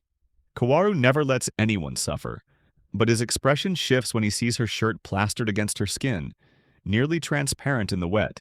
He jumps up to intervene, only to be struck by a powerful stream of water. The impact sends him tumbling, nose bleeding. The sight of blood freezes Kowaru in place and then awakens her transformation. Her pupils narrow, her wolf ears flicking up through her soaked hair. The children stare in awe, whispering that it must be a trick. Kowaru lowers her head, telling them that it's just a magic trick. Their hands reach toward her ears in fascination. Mochizuki quickly comes to her rescue, putting the hat on her to cover her ears. He drags her away and tells her she needs to change. Her ears are showing, and her shirt leaves nothing to the imagination. Realizing this, Kowaru freezes, mortified. She slips behind a stone wall, pulling out the outfit she bought earlier. Mochizuki turns his back, hands covering his eyes. When she steps out, the afternoon light catches her hair and the new dress's fabric. He stares, stunned. He asks where she got it. Kowaru hesitates, telling him that she doesn't remember. His cheeks redden as he mutters that she looks cute, leaving her completely embarrassed. Then he urges her to bite him so she can turn back. She obeys, but nothing happens. Trying again, she pauses midway and admits that something feels wrong. It's getting harder to change back. Both recall her father's warning, that one day she might lose her human form entirely. The next day at school, Kowaru walks into the classroom, only to be surrounded by curious friends eager to know what happened. One of them asks if she truly went on a date. With a shy nod, she admits she did, mentioning that she bought some clothes and a few other things. Her friend presses for more, asking what happened afterward. Kowaru hesitates, then says that nothing else really happened. Yet, in her mind, the memory resurfaces. The moment she confessed to Mochizuki that changing back into a human was becoming harder. The thought clings to her like a shadow, until she shakes it away and repeats to herself that nothing more occurred. The teacher enters soon after, telling everyone to take their seats. As Kowaru glances around, she notices that Mochizuki's desk is empty. He hasn't shown up this morning. Kowaru explains that he is home with a fever. The group begins to discuss who should take the day's notes to him. With a teasing grin, Hino suggests that Kowaru should do it, hinting that Mochizuki would be happiest to see her. Later that day, when the final bell rings, Kowaru decides to go. She follows the address she was given until she reaches Mochizuki's house. From outside, she hears heavy thudding noises, like iron striking stone. Curious and uneasy, she steps inside. In the living room, she freezes. A towering, muscular woman is squatting beneath a barbell, the air shaking with every movement. The sight is almost surreal. Kowaru wonders who this could be and why she's training so intensely in Mochizuki's home. The woman's booming voice calls out, demanding to know who's at the door. Startled, Kowaru quickly stammers that she came to see Mochizuki. The woman narrows her eyes, flexing with intimidating strength, before breaking into a hearty laugh. She sets the weights down and declares that she must be Kowaru. She's heard plenty about her. She introduces herself as Mochizuki's grandmother. Her tone softens as she welcomes Kowaru inside, offering tea with an apologetic smile, saying it's all she has at the moment. Kowaru politely replies that it's more than enough. The grandmother explains that Mochizuki is still asleep upstairs. It feels strange to Kowaru. It's her first time in his home, and she cannot help but feel the quiet weight of it. After a short pause, the grandmother opens an old album, asking if Kowaru would like to see Mochizuki's middle school photos. Hesitant but curious, Kowaru nods. As the pages turn, the grandmother speaks proudly about how handsome he once looked, how much he has changed since childhood, and how she herself taught him to train so he would no longer be frail. Grinning, she flexes her bulging biceps. Kowaru laughs softly, both nervous and amused, agreeing that they are enormous. Upstairs, faint voices drift into Mochizuki's half-dreaming ears. He hears laughter, the sound of someone flipping pages, and familiar words spoken with affection. Still drowsy, he pulls on a shirt and heads toward the living room. When he steps in, he freezes. Kowaru sits beside his grandmother, smiling at the photo album in her hands. Shock flashes across his face. He blurts her name, then turns sharply to his grandmother, scolding her for showing the pictures. She responds calmly, saying it's only his middle school album, but he quickly snatches it away, flustered. Kowaru, unfazed, smiles and tells him he looked handsome back then. The words catch him completely off guard. He opens his mouth to respond, but dizziness overtakes him. His vision spins, and before he can steady himself, he collapses forward, landing in Kowaru's lap. Startled, she gasps, while his grandmother sighs, shaking her head. She mutters that he always overworks himself, even while sick, and shouldn't be shouting like that. Kowaru gently assures her that it's all right. As Mochizuki rests against her, Kowaru looks at the grandmother, remarking how strange it is to hear him call her Nana. The woman laughs it off and teasingly asks if Kowaru doesn't think he's cute. Kowaru blushes and quietly admits that he is. After a moment, Kowaru asks if they live alone. The grandmother nods, her tone dimming as she explains that Mochizuki's parents left long ago and never returned. The realization hits Kowaru hard. He had never spoken of this before. She apologizes softly, sensing the weight of what the woman has endured. But Nana only smiles faintly, changing the subject to ask if Kowaru and Mochizuki are dating. Startled, Kowaru denies it, but the woman's expression says otherwise. In a gentler tone, she thanks Kowaru for always staying by his side. The warmth in her eyes leaves Kowaru silent, unsure how to respond. Soon, Nana rises to fetch more tea, teasing that Kowaru might as well enjoy the moment since Mochizuki seems quite comfortable. Resting in her lap, she leaves them alone. Kowaru looks down at him, cheeks flushed. She whispers his name, urging him to wake, but he doesn't move. Slowly, she leans closer. The words she has always feared to speak escape her in a trembling whisper. She loves him. Once, twice, 3 times, the confession slips from her lips, and still he does not stir. Her fingers drift through his hair, tracing its softness, catching a faint scent that lingers there. When she glances toward the open window, the same fragrance drifts from the garden. Mochizuki's eyes suddenly open. Startled, he pulls back. Kowaru remains fixated on the garden. At that moment, Nana returns with the tea, and Kowaru quietly points out that the same scent is wafting from outside. Both Nana and Mochizuki follow her gaze. The air carries a sharp, animal-like smell, something faintly wild, as if something living were buried beneath the soil. Kowaru moves to the garden and kneels, pointing toward a patch of earth. Nana's posture stiffens, her voice defensive as she insists there's nothing there. But hesitation clouds her eyes. Finally, with a heavy sigh, she accepts what must be done. Gripping her cloth belt, she slams a fist into the ground. The soil cracks open, revealing a hidden box. She lifts it carefully and hands it to Mochizuki. Inside rests a letter, its paper worn, the same strange scent clinging to it. Nana explains that it was left by his parents. Shock spreads across Mochizuki's face. He has never known their names, faces, or reasons for abandoning him. Yet their message is here before him. The letter speaks of trust and expectation, of leaving their child to be raised into someone strong and kind. But as he reads, anger rises. How could they speak of love after leaving him behind? His hands shake, but then he notices the final lines. They speak of hardship and destiny, revealing something impossible, that he is not entirely human, but a rabbit in truth. When he turns 15, the letter says they will return for him. The words hit like a storm. He realizes that he has already turned 15. Nana confesses that she kept this secret, waiting for the day it would matter. The air grows heavy as the truth settles between them. Kowaru's earlier words echo in his mind. If he is truly a rabbit, the transformation may already have begun. Mochizuki's chest tightens. He refuses to accept it. He will not leave this life, this world, or Kowaru. Whatever destiny his parents planned, it is not one he wants.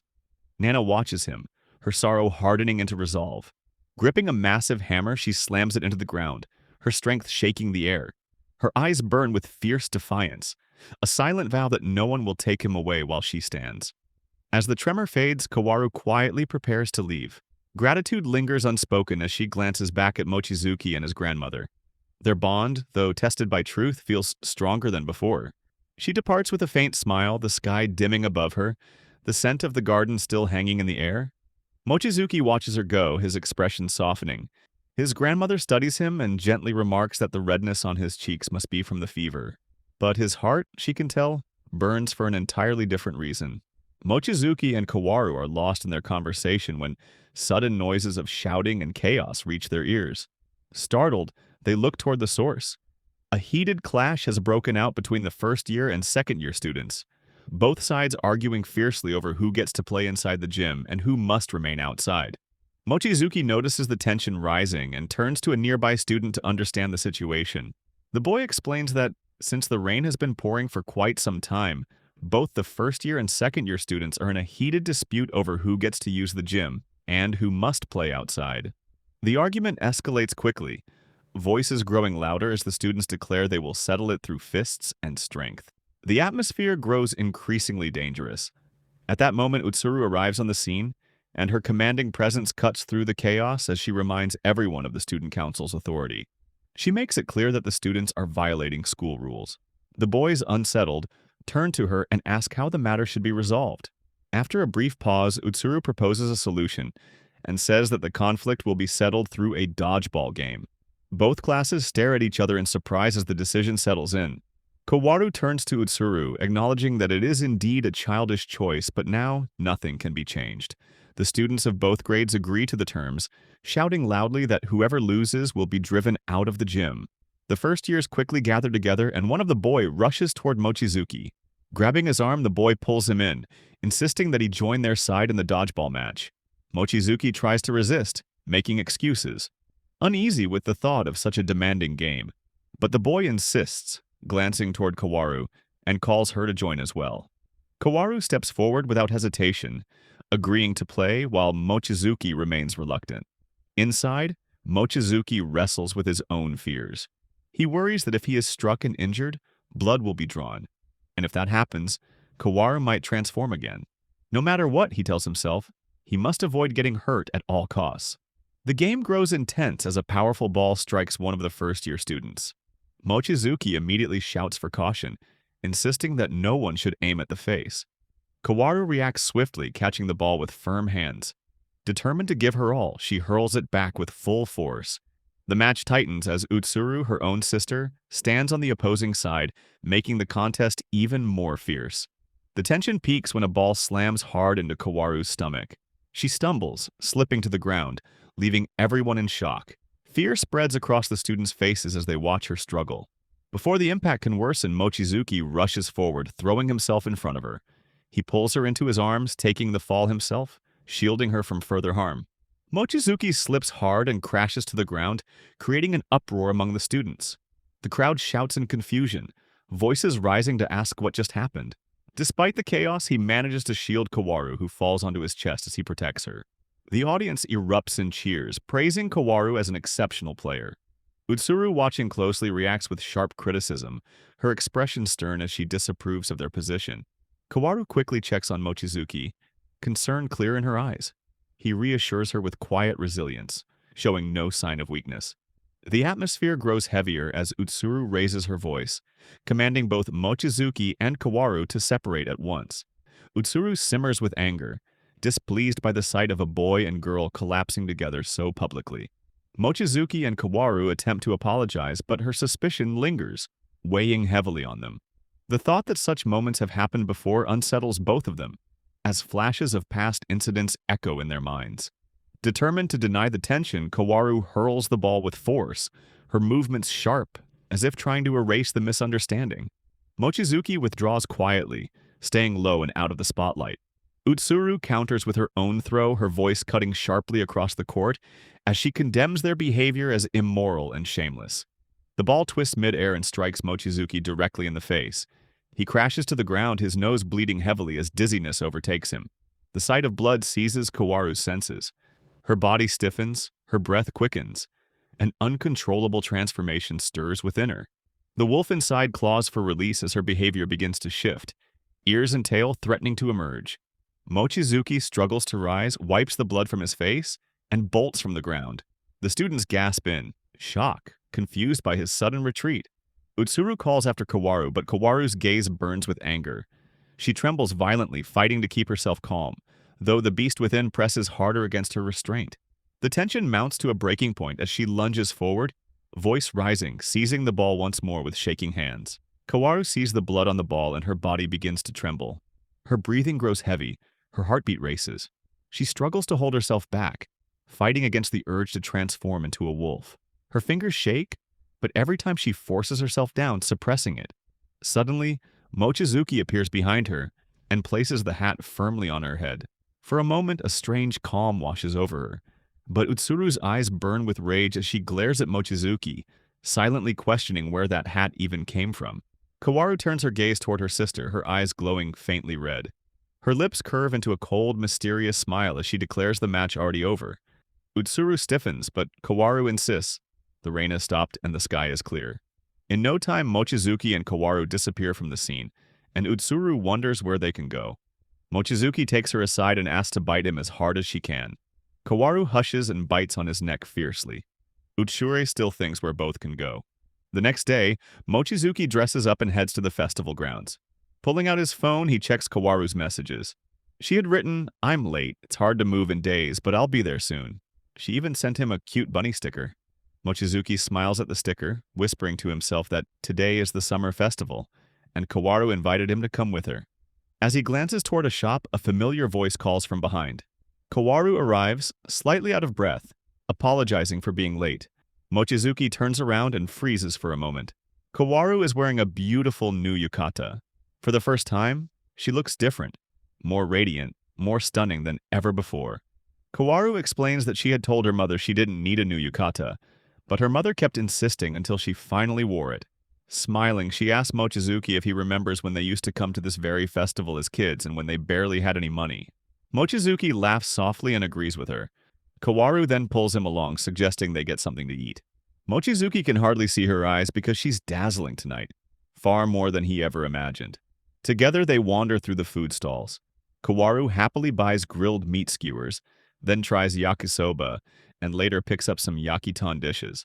Mochizuki quietly watches her, feeling a strange warmth in his chest. For the first time, he realizes that he has never seen Kowaru this happy before. Mochizuki notices the bags piling up in Kowaru's hands. He gently offers to carry some, pointing out that she has bought too many snacks already. Kowaru lets him take a few and together they continue walking. He then asks if she wants to explore the non-food stalls. Kowaru nods, and they wander toward the rows of colorful booths selling trinkets, masks, and toys. At one stall, Kowaru playfully picks up a cat-shaped mask and places it over her face, her smile peeking through beneath.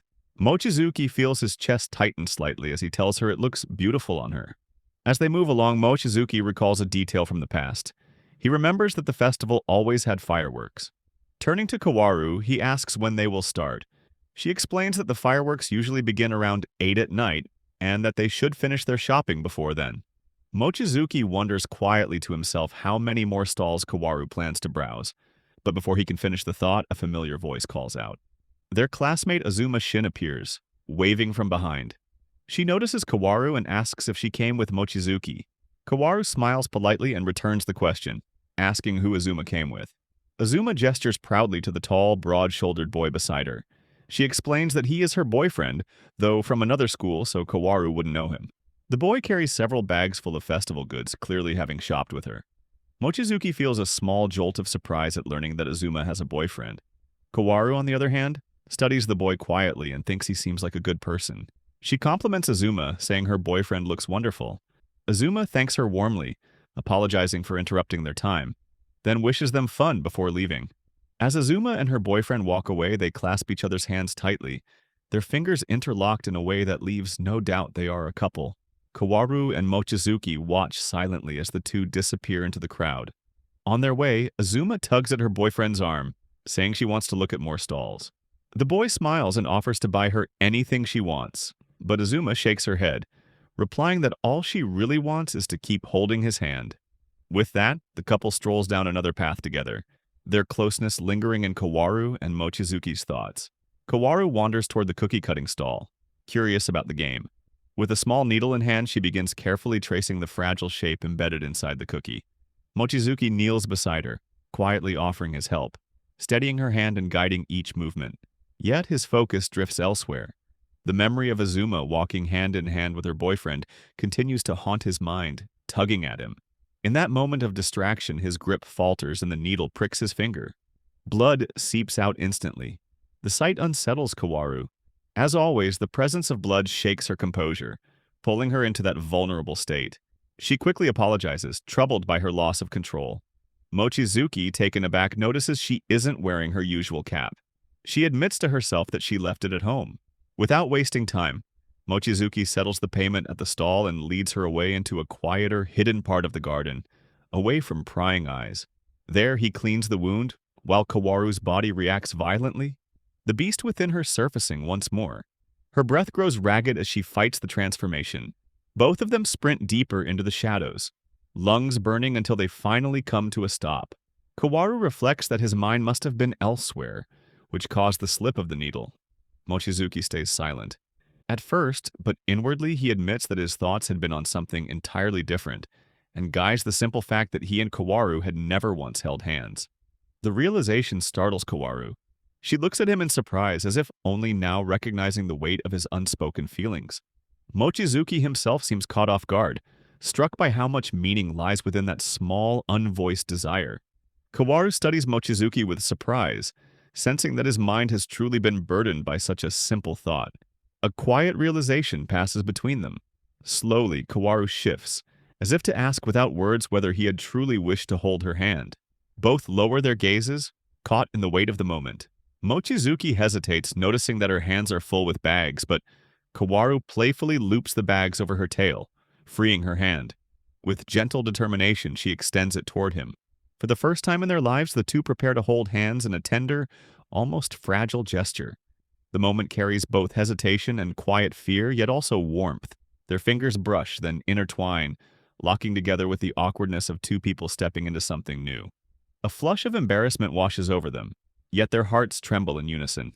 Mochizuki notices how warm her hand feels, heat seeping into his skin until his palm grows damp with nervous sweat.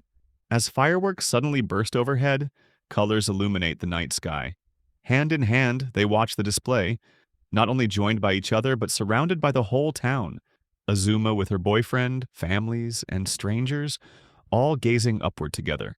The sparks above mirror the quiet spark flickering between the two. Gradually, their fingers tighten, holding more firmly, not as companions, but as something closer, just like lovers discovering each other for the first time.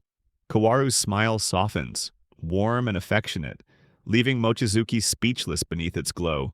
Inwardly, he realizes that if he ever returns to this festival again, he would wish to spend the entire time with her hand in his, never letting go. Yet time presses forward. He reminds her it is time to return to her true form. Kowaru draws close, sinking her fangs lightly into his neck, the ritual of transformation beginning once more. This time, the process drags longer, her body trembling as she shifts back. Breathless, she apologizes for the delay, but Mochizuki reassures her in his quiet way that they will only need to be more careful in the future. The night deepens around them, heavy with shadows, while the moon shines brilliantly overhead. Far above, on the distant lunar plains, two rabbit figures watch, the father and mother of Mochizuki. His mother gazes down at the earth, regret heavy in her voice as she recalls how she once left her child below at his father's urging. Now she insists that it is time to bring him home.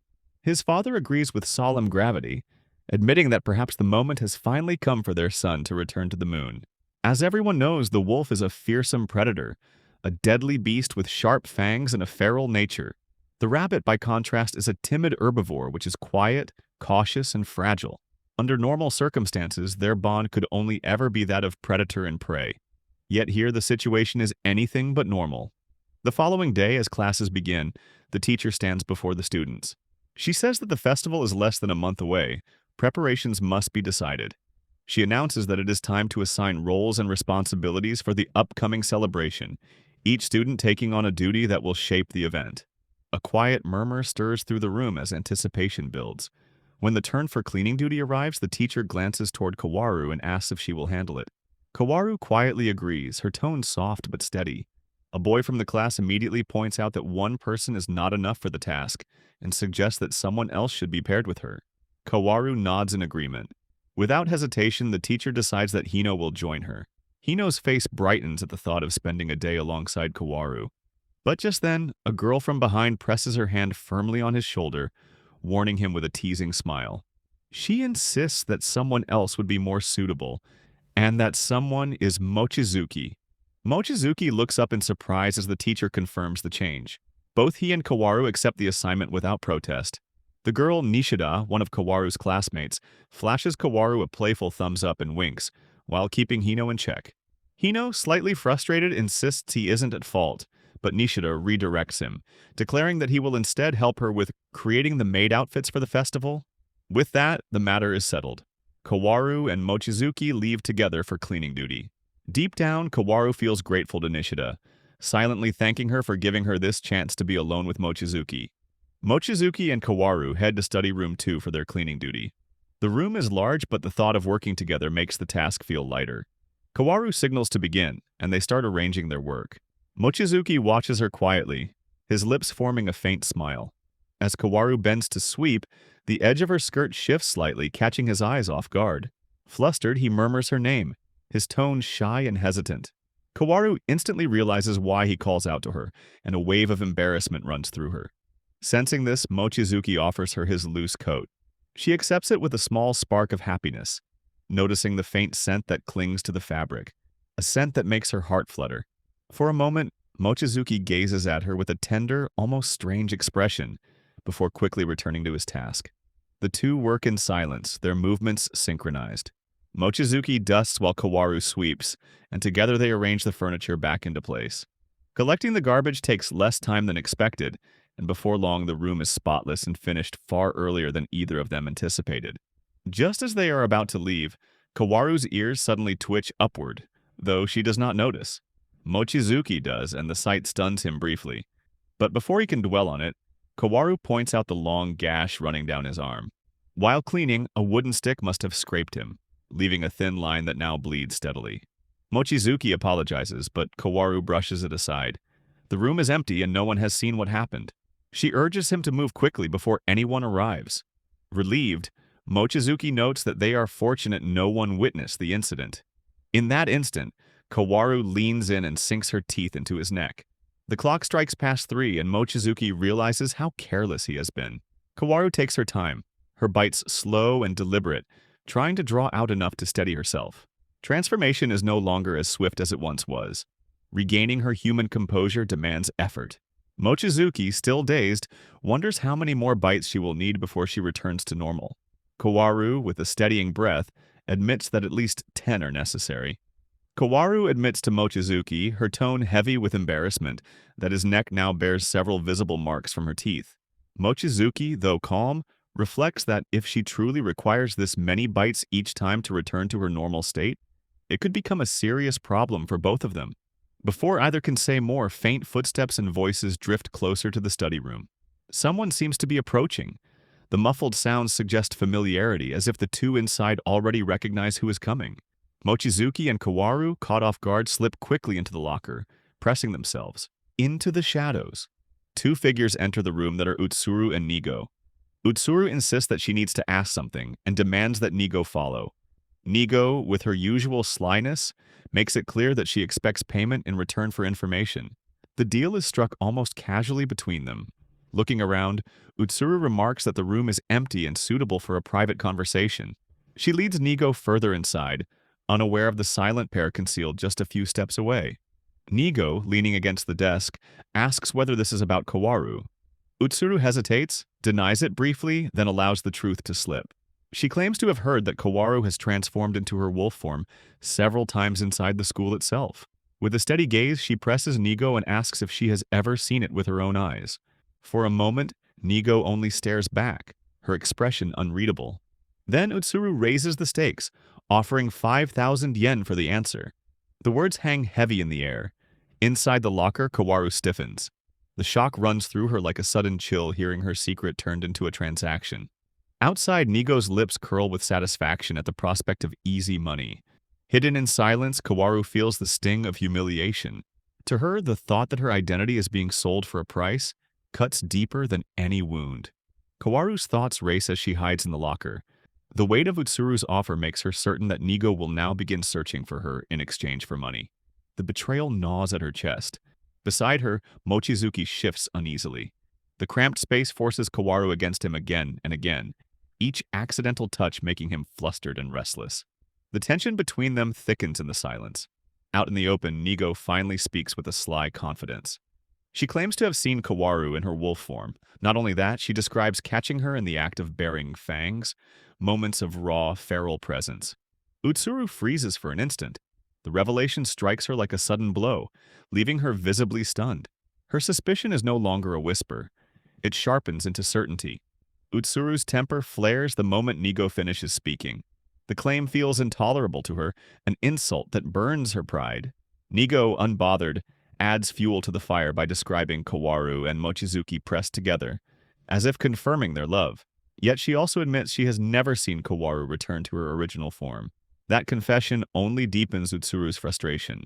If Nigo hasn't witnessed the transformation itself, then her words are nothing but filthy speculation. Her patience snaps. Utsuru grabs Nigo's arm roughly, shaking it as she demands answers. She asks if Kowaru and Mochizuki ever crossed the line and did something disgraceful. Nigo smirks faintly, countering that their conversation seems fixated only on Kowaru's transformations. Then, with a deliberate calm, she asks what harm there would be if the two were intimate. After all, aren't they a couple? Utsuru's glare hardens. To her, everything about it is wrong. A wolf and a rabbit cannot possibly share a proper relationship. Their very natures, predator and prey, make such a bond twisted and unnatural. Nigo, however, tilts her head with quiet wonder. From her eyes, the pair only look like a happy couple. But Utsuru will not be swayed. Her voice drips with disdain as she insists it is nothing more than an illusion. In her mind, it won't be long before Mochizuki realizes the truth that Kowaru is dangerous, that she will eventually turn on him. A chill runs through her thoughts as she imagines him regretting it all, wishing they had never begun dating in the first place. Nigo tries to reassure Utsuru that Mochizuki is not that kind of boy. She understands Utsuru's concern but explains that he only needs a little time before things become clearer. She adds that Kowaru actually seems perfectly fine when she is with Mochizuki. Inside the locker, Kowaru and Mochizuki overhear these words and are left stunned. Utsuru herself is caught off guard, uncertain whether to believe it or not. Nigo then turns toward the door, reminding them that she has other responsibilities, especially preparations for the upcoming festival, and leaves, despite Utsuru's attempt to stop her. Mochizuki and Kowaru wonder why Nigo decided to keep such things secret. Meanwhile, Utsuru grows more unsettled. Doubts run through her mind, but then another suspicion surfaces. Perhaps Nigo herself has feelings for Mochizuki. As Nigo departs, she slams the door with frustration and even shouts back a demand for money. The gesture makes Utsuru's unease spiral into anger. She storms toward the locker where Mochizuki and Kowaru are hiding. Inside, the two silently pray that she will not discover them, but Utsuru suddenly strikes the locker with her fist. The impact rattles the frame until the door collapses to the floor. In the chaos of the fall, Kowaru and Mochizuki's faces brush together for a fleeting instant. Embarrassment flashes between them before they quickly pull away. Enraged, Mochizuki pushes the door aside and stumbles out. The sight leaves Utsuru frozen in shock when both of them emerge from the locker together. Mochizuki, too, is overwhelmed, his gaze shifting to Kowaru. He notices something strange. Her animal ears, which should have been visible, have completely vanished. Quietly, he thanks heaven for this narrow escape. Utsuru's anger, however, only deepens. Questions pour out of her in a rush. She wants to know why they were in the locker, why they had chosen such a place instead of anywhere else, and whether Kowaru had revealed her true form to him. The tension grows heavier as her fury fills the room. Kowaru and Mochizuki are left speechless, unable to answer. At last, Kowaru steps forward and softly apologizes to her sister. The school festival reaches its peak. The hall is filled with noise, laughter, and applause. Everyone seems to be enjoying themselves until suddenly all eyes are drawn to a single sight, Kowaru. With her radiant smile and elegant outfit, she captivates the crowd. Compliments rise from every direction. But within that crowd, another figure steals the spotlight. Standing beside Kowaru is a girl who is strikingly beautiful, almost unreal. Whispers spread quickly through the students as they wonder who she could be. And then someone recognizes her. It is Mochizuki. The revelation freezes the moment. Mochizuki, who has never appeared in girls' clothing before, now stands before them, overwhelmed with embarrassment as every gaze fixes on him. His heart races under the weight of their stares, while his classmate Nigo had already told him earlier how beautiful he looks. The truth of this transformation lies just a few hours earlier. 3 hours before the festival, his classmates had rushed to him in desperation. Their maid performer had fallen ill, leaving a costume unworn and a role unfilled. With no one else to turn to, they pleaded with Mochizuki for help. Though shocked, he reluctantly agreed. They dressed him in the maid's costume and styled him carefully.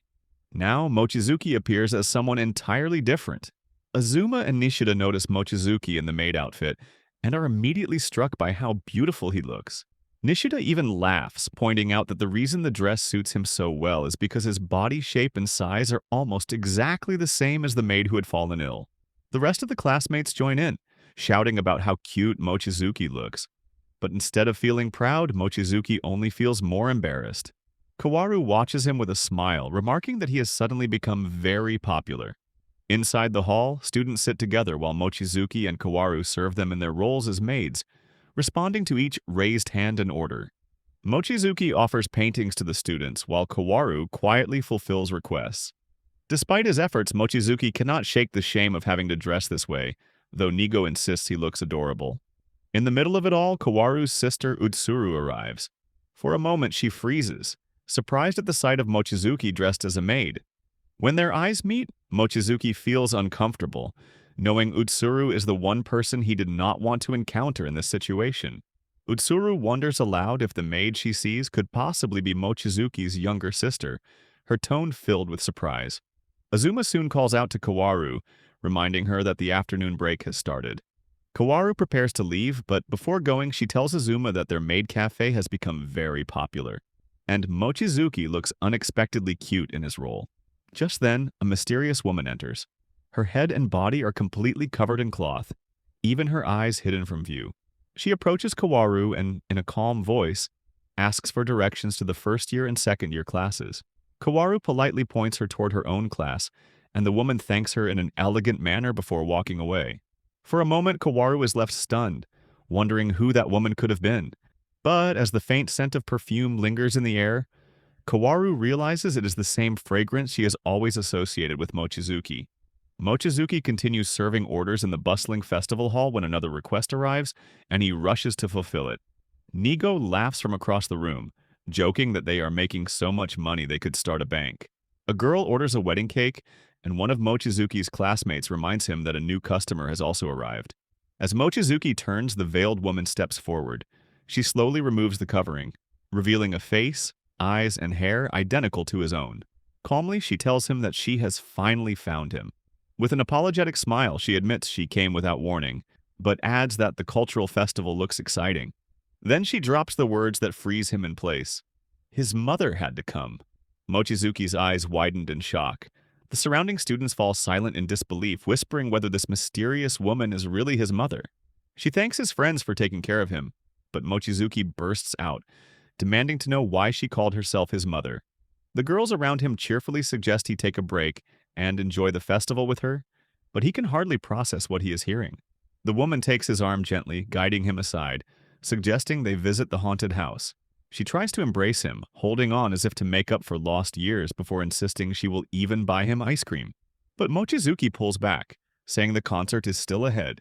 The festival atmosphere is electric, filled with laughter and celebration, but his thoughts are heavy. He finally asks in anger who she really is, since he has never seen her before. She apologizes softly and says that if she had called him Rabbit, it should have been enough proof. She explains that their ears, their appearance, and everything about them is the same. Confusion and fear cloud his mind, and he tells her he has no intention of going home with her mother. For a moment, she looks at him with quiet surprise before assuring him he has misunderstood. She did not come to take him away. Instead, she laughs lightly and tells him that he will return to the moon on another day. The word moon shakes him to his core. As they walk down the corridor together, she explains they belong to the bloodline of moon rabbits. Every child who transforms into a rabbit forever must one day return to the moon, and it is unavoidable. But Mochizuki refuses, insisting he will never go back. With a knowing look, she adds that she also knows about Kowaru. Mochizuki's mother revealed that she knew about Kowaru and her struggle to return to human form. At once, a memory struck Mochizuki, and he recalls the time when Kowaru had endured more than 10 bites before she was able to change back. His mother explained further that it would not be long before Kowaru became trapped as a wolf forever. To prevent such a fate, she said, every rabbit was required to return to the moon. After sharing this truth, she turns to him and asks if he would still refuse to go back with her. Mochizuki's answer is firm. He declares that he will not go, no matter what. His mother's eyes widen with surprise as she questions if he truly means it, and whether he really does not care about Kowaru.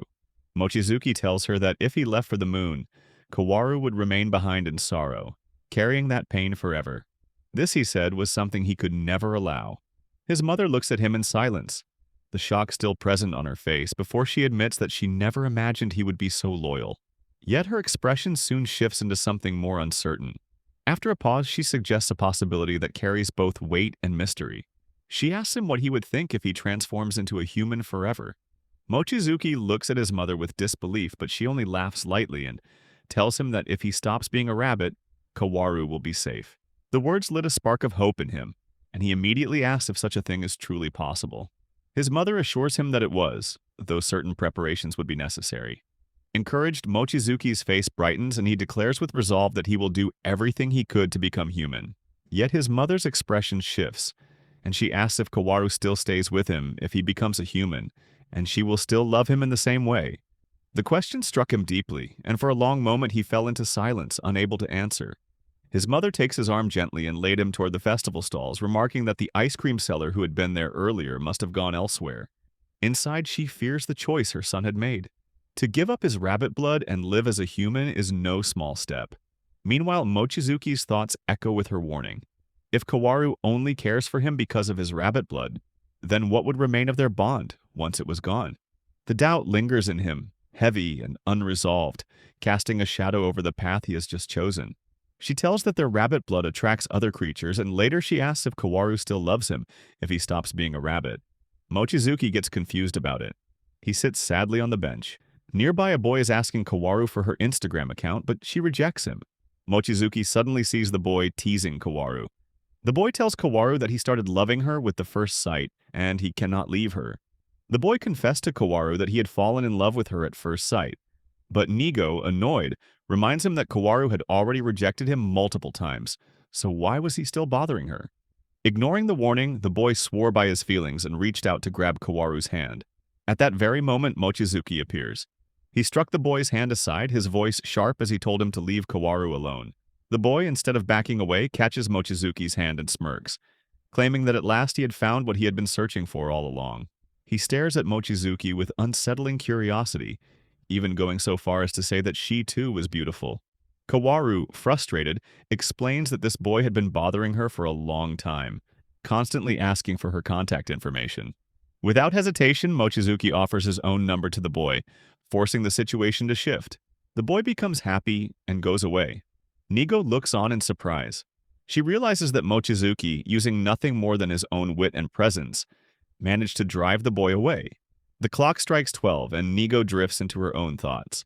She wonders if beauty is truly a blessing or a burden, realizing that being too beautiful can sometimes feel heavy. The thought makes her quietly sad. The break ends, and Nigo tells Kowaru that she's heading back. Kowaru nods, and Nigo walks away. Mochizuki lowers himself to the bench, his face carrying a trace of worry. Kowaru notices and smiles, telling him he may not be the cutest, but he is definitely cool. Mochizuki looks at her, and Kowaru laughs softly, her laughter carrying a warmth that lingers in the air. She reminds him that class is about to begin, and promises they'll continue their talk later in the park. Her words catch Mochizuki off guard. His mother's voice rises again in his mind, pressing the same question. What if Kowaru only likes you because of your rabbit blood? The fear grows sharper with her warning that if he chooses to stay human forever, she might not feel the same way about him at all. The final choice, his mother had said, belongs only to him. Kowaru steps ahead, her figure pulling farther from him. Mochizuki stays behind for a moment, caught between hesitation and resolve. Then he calls out, telling her to wait because he is coming along with her. Kowaru's mother tells her that some guests have come to meet her. She leaves her work and goes outside. Azuma and Nishida are standing outside on the lawn, looking very happy. Kowaru greets them warmly and mentions that she has arranged a tea party at home today. She brings tea for them, adding cheerfully that this is her very first tea party. Nishida says that tea parties are great for sharing stories, especially fun ones. When Kowaru looks at her, Nishida makes a scary face, so Azuma tells her not to frighten Kowaru. Then Azuma loudly says that no tea party is complete without love chit-chat. She asks Kowaru how things are going between her and Mochizuki. Azuma says it has already been a year, and she also wants to know about their progress. Hearing this, Kowaru blushes and puts her fingers on her lips, then turns slightly back. Smiling, Azuma teasingly asks if she has kissed him, and both Azuma and Nishida laugh while Kowaru shyly looks down. In another room, Kowaru's father is reading the newspaper and listening to their talks. He knows his daughter is hosting a tea party today and is quite curious about her life. Even though spying is not right, Nishida, sounding curious, asks Kowaru if her first kiss tasted like lemon. Their voices reach the father's room. Kowaru answers she doesn't remember, though deep down she is trying hard to recall it. Azuma jokes that it probably wasn't that flavorful, then says she clearly remembers that it didn't taste like lemon at all. Hearing this, Kowaru and Nishida are surprised. Nishida asks if Azuma has kissed someone too, then slams her hand on the table. Nishida asks if Azuma had a boyfriend. Nishida turns to her and asks how and when it happened. Azuma explains it happened in elementary school when a boy asked her to marry him. Kowaru and Nishida are shocked, and even Kowaru's father is surprised. Nishida gets up, yelling that it's unfair. One kissed someone, another got a proposal, while she herself never experienced anything like that. Kowaru tries to calm her down, saying it's not a big deal. At that moment, Kowaru's sister Utsuru arrives and shouts at them for making too much noise, saying she can't study in such a loud environment. Nishida invites her to join the gossip, but Utsuru refuses, saying she's not interested in such things. Still, their chatter catches the father's attention. After a while, Utsuru sits down and begins to share her own story. She says it happened in her second year of middle school, when a senior 2 years older confessed to her, and she accepted after thinking for 2 days. Nishida asks what she liked about him. Utsuru explains that he was more mature, and because of him, she began improving herself, changing her hair, clothes, even her way of speaking, just like Kowaru is doing now for her crush. She adds that changing oneself for someone you love is a form of love itself. She tried to change everything, except one inherent thing, which eventually led to their breakup and made him hate her. The others ask if she really broke up. Utsuru recalls that the boy's last words were that he wished they had never met in the first place. Then she silently thinks that only a fool would date a wolf girl. Nishida calls the boy a terrible person, who ignored all of Utsuru's efforts just because of one flaw. She says everyone has some bad traits, and if Utsuru's love fails, then there is no hope for others. Azuma says it's good that Utsuru broke up. The guy seemed self-centered. Nishida tells her not to worry, she will find someone better. Kowaru says that changing oneself takes a long time. Utsuru looks at her with surprise and remembers when the boy told her that liking or disliking someone is different. But from that day onward, he didn't want to be with her anymore. He said only a fool would date a wolf girl and left her standing alone on the street. Nishida says that Utsuru still has many good qualities and a soft heart, which might be why she lost her confidence and now fears love. Utsuru stays quiet and listens. After the tea party and long gossip, Nishida and Azuma leave. Kowaru says goodbye and asks them to visit again. Utsuru still seems lost in thought. Azuma comes to her, takes out her phone, and asks for her number, saying she wants to talk more about love chats. Utsuru gives her the number. Later, when Kowaru is picking up the dishes and passing the lawn, her father says that the girls' conversation was quite interesting.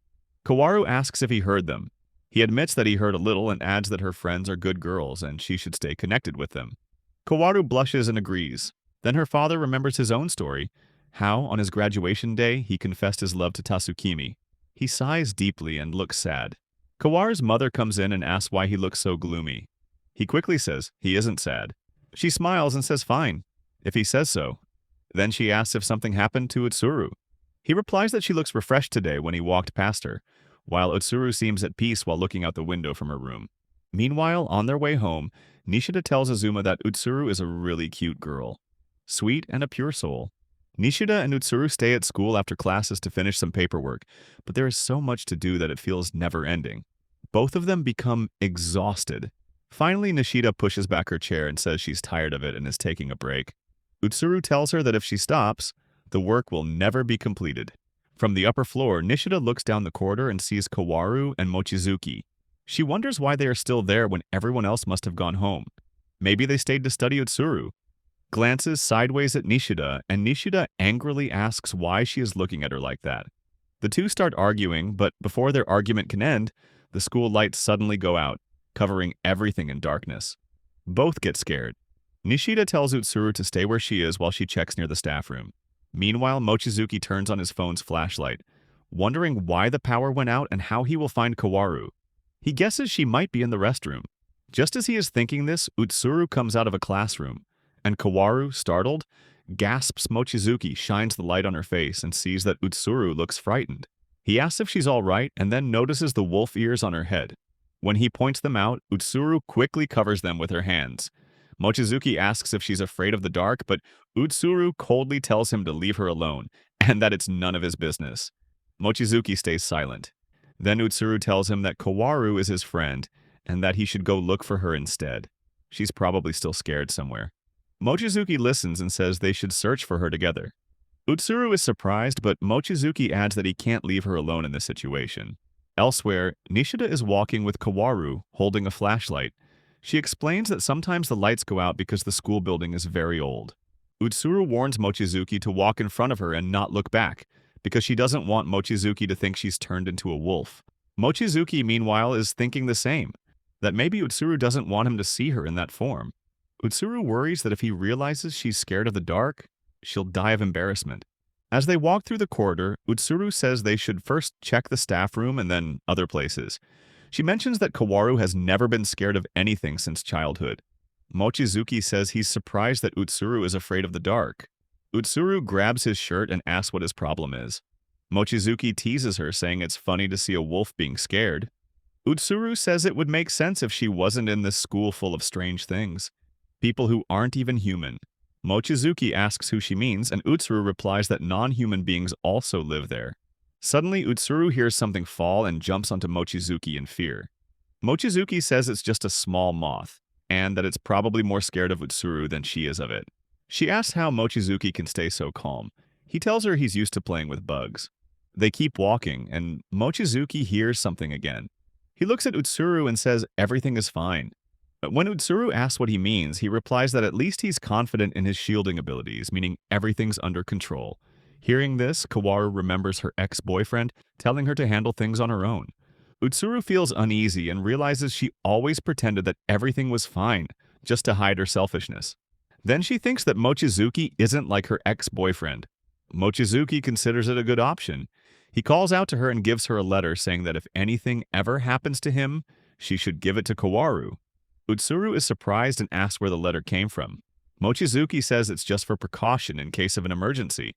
Utsuru looks at the letter, puts it in her pocket, and says she hopes he doesn't disappear, because that would make Kowaru very sad. Mochisuki laughs, saying it sounds strange to hear something like that from her mouth. Utsuru tells him not to joke like that. Suddenly, someone shines a flashlight on them from the front, and Utsuru screams, jumping onto Mochizuki's shoulders again. It's Nishida, who tells them that the teacher has said the power won't come back tonight, so everyone should go home quickly. Then she leaves. Mochizuki and Utsuru look at each other and agree that they should also go.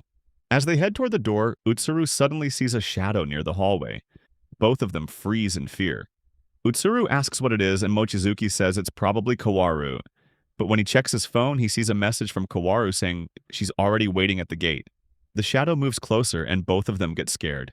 Outside, Kowaru is standing by the school gate when Mochizuki runs toward her, grabs her hand, and yells that there's something inside the school, and they need to get out of there quickly.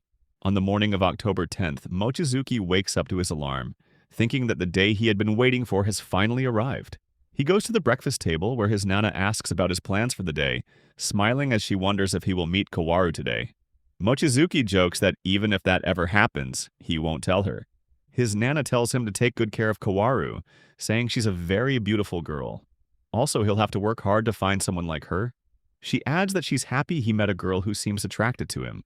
Mochizuki looks at her awkwardly and suddenly remembers what his mother once told him, that if Kowaru only attracted him because of his charming rabbit blood, then what would he do? Lost in thought, Mochizuki accidentally drops his bowl of soup. He quickly tells his Nana he'll get a cloth to clean it up, then goes to the kitchen. The thoughts of Kowaru stroll in his mind. Sitting there, he feels anxious and thinks that he doesn't want to lose Kowaru. The story then moves to 1 month earlier when Mochizuki had met his mother at the same lake. She had told him that they should meet again that night so he could decide whether he wanted to stay a rabbit or become human. When he asked what he needed to do to become human, his mother said he had to eat something called a moon dango. After eating it, he could make a wish from his heart, and it would come true. However, she warned him that if, deep inside, he still wished to remain a rabbit, then Dango would sense that and forcefully turn him back into one. So he needed to make his wish with his whole heart. Mochizuki decided that he would definitely become human. Later that day, at around 4:30 p.m., Utsuru sits at her desk, staring at a letter Mochizuki had left behind. She remembers his strange words, that if something ever happened to him, she should give the letter to Kowaru. She wonders why he would say something like that since he isn't the kind of person to talk that way. In the evening, Mochizuki puts on his shoes to go out. When his Nana asks where he's going, he says he's heading to the lake and will return by night. She looks at him strangely. Mochizuki boards the train, thinking that once he becomes human and returns home, he will have dinner with his Nana and destroy the letter Utsuru is keeping, since it will no longer be needed. At the lake, he tells himself that once he becomes human, he will never have to return to the moon again. His mother descends from the moon and asks if he has his answer. Mochizuki says yes. She asks if he won't change his mind. He replies no. He wants to be human. She gives him the moon dango. It's a small, round sweet, and he eats it. Meanwhile, Utsuru is thinking about Mochizuki's words. She feels uneasy, wondering why he talked about disappearing. Mochizuki's mother tells him to make his wish sincerely as he focuses on becoming human. Pain spreads through his body. He clutches his head, repeating to himself that he wants to be human. But suddenly, Kowaru's face flashes in his mind, and at that moment, a bright star bursts in the sky. Near the waves of the lake, Mochizuki transforms into a rabbit again. His mother looks at him sadly. Elsewhere, Kowaru remembers the dress Mochizuki once complimented. Utsuru runs to her and gives her the letter Mochizuki left behind, saying it was meant for her. Kowaru's father calls out that it's time for dinner, but Utsuru suddenly runs out, breaking through the wall, shouting that there's an emergency. She mentions the letter saying Mochizuki might return to the moon that very night. At the lake, Mochizuki kneels by his mother's feet, asking why this happened when he truly wished to become human. His mother replies that the same thing had happened to her. She too wished with all her heart, but somewhere deep inside, the desire to remain a rabbit still lingered. Kowaru runs toward Mochizuki's house after reading the letter. In it, he had written that on October 15th, under the full moon, he would make the final decision, whether to live as a human or a rabbit. He added that if he became a rabbit, he would have to return to the moon and that he would be waiting by the lake. He also apologized to Kowaru for not telling her the truth earlier, and thanked her for everything she had done for him. Kowaru holds Nana's hand as they rush toward the lake. Her Nana pedals a bicycle with her sitting on the back, riding as fast as possible. Utsuru, Kowaru's parents, and everyone else hush toward the lake as soon as they learn what is happening. Kowaru recalls 7 years later when she returned to her hometown and her long hair covered her back. And when she became an ordinary girl, she was puzzled whether Mochizuki would recognize her or not. But when she called him among the crowd, Mochizuki quickly glanced at the answer. Nana pedals the bicycle quickly toward the lake, and they almost reach it. From below, they look up at Mochizuki near the moon. Kowaru says that on that day, she realized his feelings for her were truly genuine. Meanwhile, Mochizuki's mother explains to him that people only like him because of his rabbit blood, not for his human side. She tells him this will hurt for a while, but with time, he'll understand. And one day, Kowaru will forget him completely. Hearing this, Mochizuki's eyes fill with tears. Just then, from below, Kowaru shouts for him to stop and wait. Mochizuki looks down at her, and she cries out that she doesn't want them to be separated again. Begging him to come down, Mochizuki looks at her silently, tears in his eyes, and says that he's scared. He's afraid that if he becomes human again and stops being a rabbit, she might not like him anymore. He admits that he no longer wants to trust easily, and that fear still lives deep inside him. Kowaru yells back that she loves him no matter what he is. She says there's no doubt they were apart for many years, but she still loves him, for his smile, for the way he looked at the night sky. She tells him that whether he's human or rabbit, it doesn't matter to her. Mochizuki's mother sadly says it's too late now. Kowaru runs toward the river and jumps. Mochizuki's Nana strikes a nearby wooden beam with all her strength, launching Kowaru upward into the air. Everyone freezes in shock for a moment. Nana shouts at her to grab Mochizuki's hand, but he's still too far away. Nana worries she didn't hit hard enough. Then, Utsuru jumps up from below and pushes Kowaru even higher, shouting that she must break her human limits and transform into a wolf. Hearing this, Kowaru remembers the time she almost attacked Mochizuki and had tried to stop herself, but couldn't. She transforms into her wolf form again, realizing she still can't hold herself back. Screaming, she reaches Mochizuki and wraps her arms around him, begging him not to leave her. Mochizuki's hand slips from his mother's grasp as he realizes he doesn't want to leave Kowaru either. He wants to stay in this world with her, and doesn't care if he still carries the instincts of a rabbit. All that matters is that he loves her and wants to live as a human.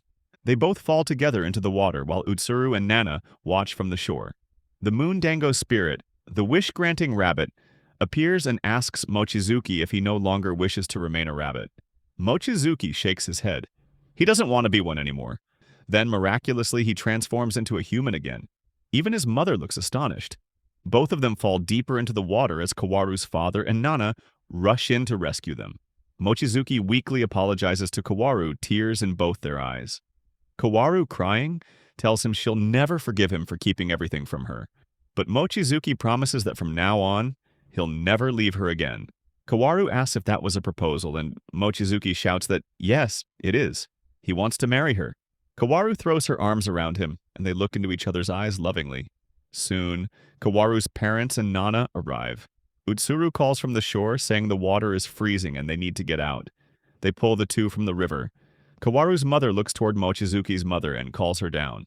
Mochizuki's mother descends from the moon, appearing sorrowful.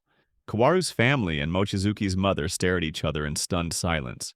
Then Kowaru's parents hug her mother tightly. Her father says that being apart for 20 years is too long, asking how she could have left without saying a word. Tears roll down Mochizuki's mother's cheeks as she apologizes. Outside the lake area, Utsuru watches Mochizuki and Kowaru lying unconscious in each other's arms. She smiles softly, thinking how strange it is that a moon rabbit and a wolf could end up together. Two completely different species who were never meant to be, and yet became lovers. Nana smiles too, saying what an odd but beautiful couple they are. Utsuru reflects that even though they were so different and separated by fate, they never gave up, and in the end, they found their way back to each other. She laughs to herself, thinking how funny it is that her younger sister, Kowaru, turned out to be a love girl. Later, everyone laughs and talks about how Nana and Kowaru reached the lake, and how Mochizuki got there too. 2 months later, during the cold winter, Kowaru and Mochizuki stand together under umbrellas with their friends. The air is freezing. Kowaru calls out to Mochizuki, telling him to come closer because he's standing outside the umbrella. He steps toward her, thinking how, since that night, he never turned into a rabbit again. He remained a normal human. Their relationship hadn't changed, and even his mother finally accepted that he and Kowaru were meant to be. Kowaru tells him again that he's too far away and should come under the umbrella, but Mochizuki knows the real reason. Kowaru wants to taste his blood. He smiles, thinking they'll figure that out too. Since that night, Kowaru had learned to control her wolf powers better.